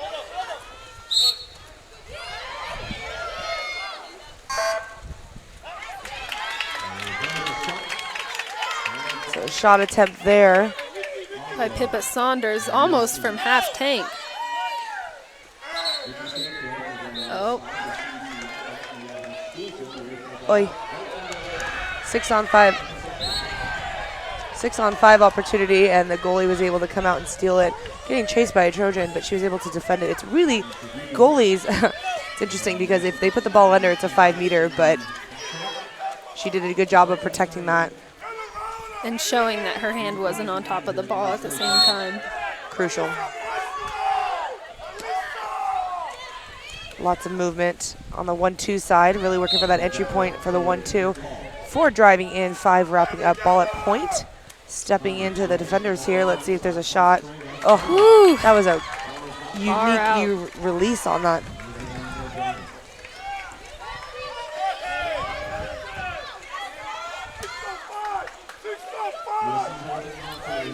Three minutes left in the quarter. Ball's over on the 1-2 side. 6-on-5 counterattack. Hey, nice try. So good perimeter defense. Hey Corey, if they foul on the perimeter, that means they get the free pass. So if you don't want the team to get a free pass and move that ball around easily, then you don't foul them. Don't foul. So it makes sense, right? Makes perfect sense to me. So it just runs down the shot clock, and it really having that pressure and having your hands up when you're defending is crucial. The moment you foul them, you have to understand why you're fouling them and what's the purpose of it. If you're fouling to drop, that's fine. But if you're fouling just to foul, it doesn't make sense, especially in a high pressure game like this. Oh wow! And another perimeter ejection called on USC. What did you see on that one, Tance? You know, it looked like she was holding her, trying to not let her get out to the ball, but yeah, I saw the grab as well. Just very physical and trying to get up in the lanes. It was just a gnarly pull. Yeah, the Cal player definitely did a good job at showing that hold and staying on her legs and being strong enough to be able to show the hold. So a timeout here at the Hillman Aquatic Center. We'll step away with a 1-goal game, 2:22 left in the third. We'll be back on the Roadrunner Sports Network. The Roadrunner Scholarship Fund creates educational opportunities for over 300 student athletes at CSUB. By becoming a member and donating to the Roadrunner Scholarship Fund, you're not only helping the Roadrunners fund the scholarship needs of our teams, you're investing in the future. The Roadrunner Scholarship Fund isn't just developing student athletes. We're developing tomorrow's leaders from lessons learned during competition. For more information, log on to gorunners.com/donate and become a member of the Roadrunner Scholarship Fund. At Roundtable, flavor begins here on our family-run farms. Then in our restaurants, where dough is rolled fresh each morning, our zesty tomato sauce is stirred, our 3-cheese blend is lovingly spread, where fresh veggies are sliced. Top-quality toppings are baked to perfection, with no fillers, no compromises. And a legendary pizza like our King Arthur Supreme is made for you. All because at Roundtable, we know that if we didn't, you'd taste the difference. Honest. Roundtable, the last honest pizza. This is Corey Costello, host of Roadrunner Rundown, live Tuesdays 10 to 11 a.m. on Bakersfield.com and on demand at GoRunners.com. Each week we hear from the newsmakers, coaches, and student athletes of CSUB Athletics. Oh, and we have a whole lot of fun, too. This isn't your traditional television program. Nope, we're on the web and completely mobile-friendly while bringing you the best stories and guests every week. So join us Tuesdays live on Bakersfield.com or watch on demand anytime at GoRunners.com. It's Roadrunner Rundown. Now seriously watch. If not, they'll make me get a real job. This is Corey Costello. Back at the Hillman Aquatic Center, 5-4. USC leading Cal. 2:22 left here in the third quarter. We get back to live action. Let's see what this 6-on-5. See this opportunity. Ball's at 5. Ball's at 4. Ball's at 5. Ball's at 6. Moving in, looking for that cross. 6-to-1 pass. Oh. Trying to get a hold on that. Yeah, great look from Paul, and she definitely had the angle, but she didn't hit a great grip on the ball. It was kind of rolling off her hand as she even tried to make that shot. Yeah. Counterattack push on the 4-5 side. Looking for a cross pass opportunity. The goalie's kind of sliding over. They can maybe look to take a shot. Yeah, she was anticipating that cross pass, you could tell. 10 seconds left in the shot. 1:35 in the quarter. Let's see if they're going to take a lob. Nope. Wow. It just seems Great entry pass. Yeah, great entry pass. It just seems that the cheerleader defense for Cal, as soon as it's going in, they're just so heavy to decide. I'm sorry, not decide, just jump on them. Yeah, yeah. And that's definitely making it easier for the refs to call the ejection. Ball's moving around. Ball's at 4. Ball's at 1.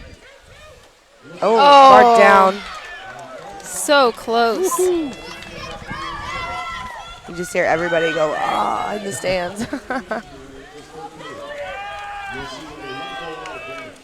Goalie ball. There's 55 in the quarter. Ball's at point at half, almost. Once again, this is a game of whole sets. Emily Laughlin is now out with her 2 ejections. Yep, Sierra Smiley's taken up the job of the whole set now. Doing a good job, too. Look at that spin. Let's see, 4 seconds left on the shot clock. I don't think they're aware of it. Oh, wow, look at that. So 29 seconds left in the quarter. The refs are indicating just to keep playing, stop grabbing so much. 6-on-5 counterattack. Ball's at the 5. 19 seconds left. Ball's at 5. Ball's at 4. 10 seconds. 7, 6, 5, 4, 3. Oof.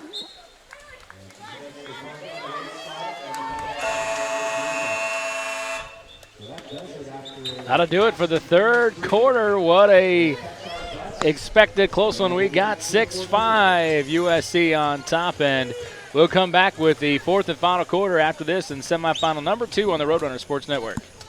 It's a look, a style, a way of life. Wherever you go, everything about it says luxury.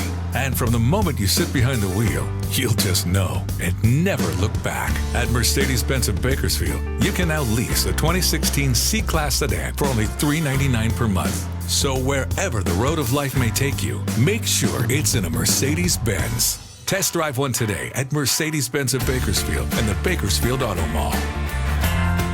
Spring is here, and that means it's time for the CSUB Barbecue. The CSUB Athletics Department is firing up the grill on Thursday, May 12th from 5:30 to 9 in the Accardo Center. Don't miss a night filled with great food, great music, and great fun. Gather up your friends and family for a great time and get your tickets today at select Vons and Albertsons locations and all Mexicali and Lengthwise locations.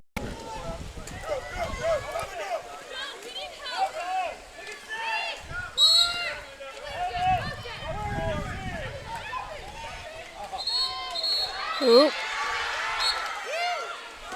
Oh, wow. Goodness. The quick look on the 6-on-5. Big block by USC.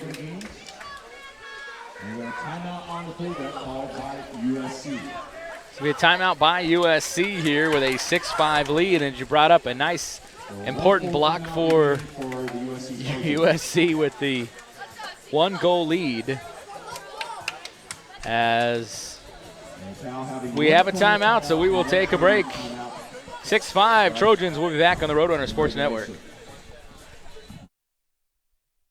This is Corey Costello, host of Roadrunner Rundown, live Tuesdays 10 to 11 a.m. on Bakersfield.com and on demand at GoRunners.com. Each week we hear from the newsmakers, coaches, and student athletes of CSUB Athletics. Oh, and we have a whole lot of fun, too. This isn't your traditional television program. Nope, we're on the web and completely mobile friendly while bringing you the best stories and guests every week. So join us Tuesdays live on Bakersfield.com or watch on demand anytime at GoRunners.com. It's Roadrunner Rundown. Now seriously watch. If not, they'll make me get a real job. This is... Hey, Jim. Hey, what's up, big man? I want to go faster. Pedal harder. Talking about our internet. Okay, no problem. I'm serious, dude. Hey, I'm serious too. We just increased your current internet speeds for free. Your Lightning internet just got faster. For free? You know it. What about me, Jim? I have Bright House. Yours too. That's what I'm talking about. And me? You have Bright House? No. Sorry to hear that. But have your parents call me. Okay. Back here at the Hillman Aquatic Center in Bakersfield, a 6-5 lead for USC over Cal in the semifinal number 2 here in the MPSF Water Polo Championships. Cal with the lead much of the match. USC, though, scoring 3 in the third, and that's been the difference right now as they've got the 6-5 lead over Cal as we get back to live action here with 6:56 left in the fourth.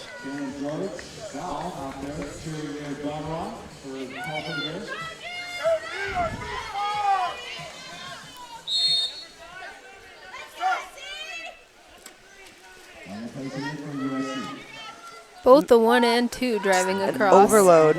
Looks like they're trying to isolate on the 1-2 side. 4 with the Oh, ball. wow. Position 4. And they drove back. Ball's at 2. 10 seconds left in the shot. Oh. Oh, nice little stair step to get the ball there. That was a great job by, looked like that was Carlo Caraga. And Pippa Saunders helping over. Great team defense. Oh. Looks like she almost got the ball under call but didn't get it, so it turned into an ejection. 6-on-5 advantage here for the Bears. Let's see if they can put this away. This will be huge if they lock this down. They're doing a 1 wrap-up right now. Oh, just robbed on that. Skipped off the post by Saunders, but a great look.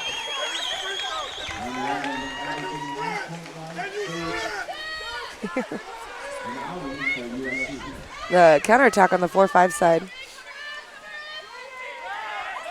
Ooh. Seeing that they need Again, assistance back in 2 meters, Yep. just presence. 5 seconds, 4 seconds, 3.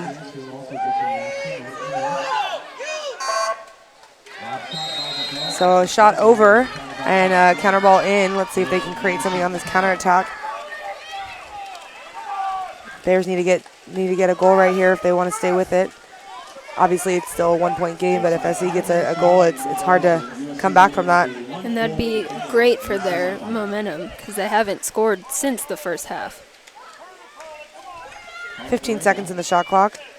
Ball's on the 4-5 side. Entry point is on the 5. Great 2-meter defense, just spinning around. Lots of drives and picks on the 1-2 side. 5 seconds left on the shot clock. 3. Tip. Ooh, tip That was by the goalie. Whole new shot clock for Cal.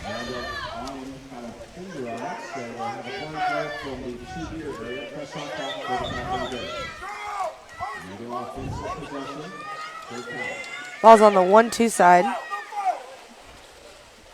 Ball's at the 2. There's a nice pick going on in 2 meters. Very heavy foul right there. Ball's on the 4-5 side.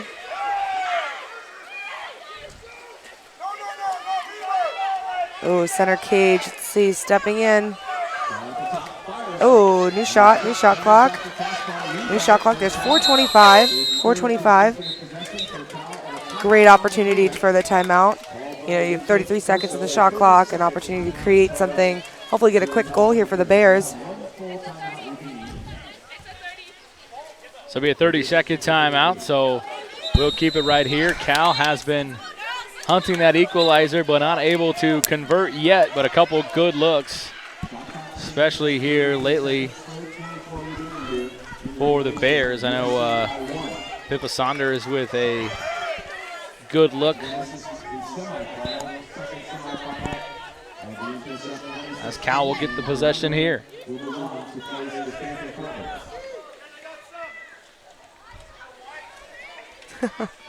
Miscommunication on who was supposed to be in.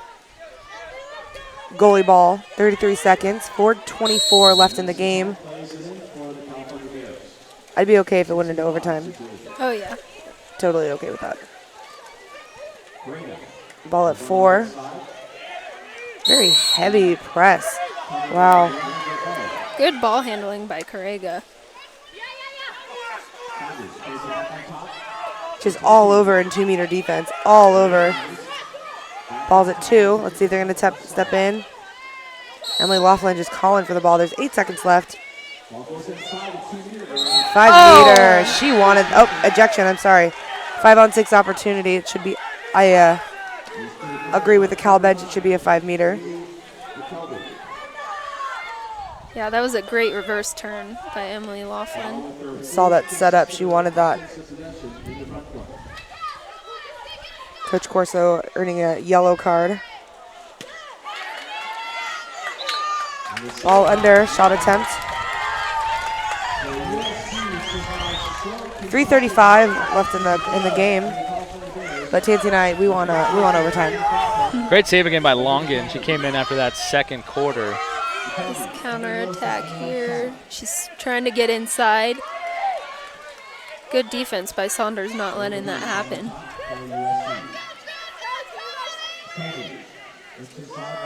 Ten seconds. Emily Laughlin, 2 meter defense, already has 2 ejections. Goalie Shot ball.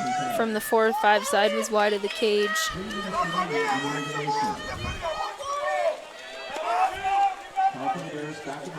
Shot clock, game clock just running down. Goalie just finally passed it out. 20 seconds on the shot clock. Slight advantage in the middle. Let's see, ball's up at 2.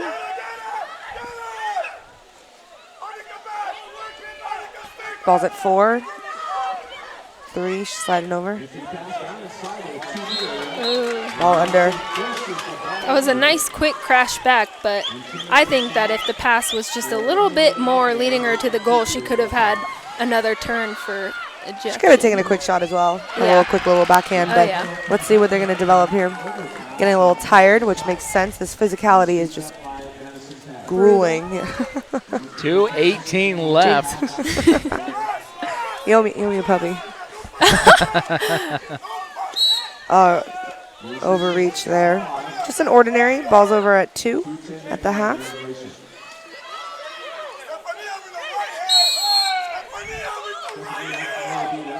Oh, exposure in 2 meters. Are they going to call it? Ball's at 5 now.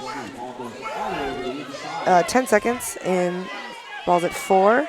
Let's see, 6, 5, 4. Oh, just eating up. That's just too easy for Longan right there to get that much of a look on a ball. Ooh, Emily earned that. Emily Laughlin earned that 2 meters, that turnover.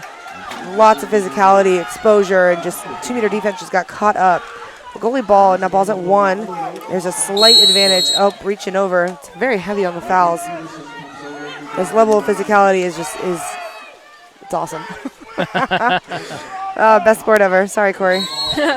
Actually, I'm not sorry. Ball's at 2. Ooh.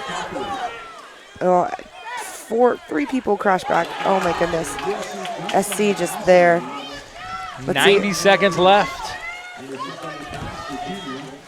It's 6-5 minutes.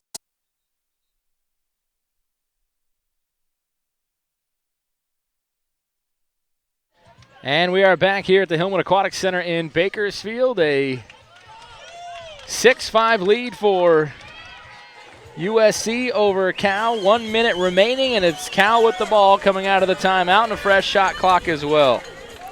All right, Corey, you're going to have to explain everything because you're a professional now. You have to explain to the world what is going on here. I'm just kidding, kind of. Well, it's like any other sport coming down to the wire. You have the ball, you're down by 1, and a fresh shot clock. Good job. Nailed it. Goalie ball. Ball's on the 4-5 side. SC's looking high in those lanes to try to steal it. Very good perimeter defense.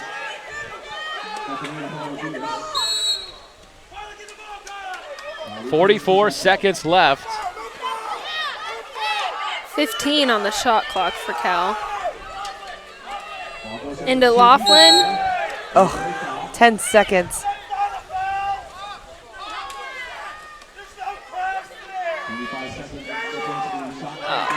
Oh, Coach Corso not happy.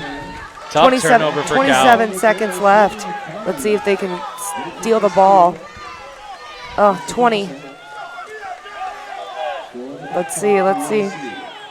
15.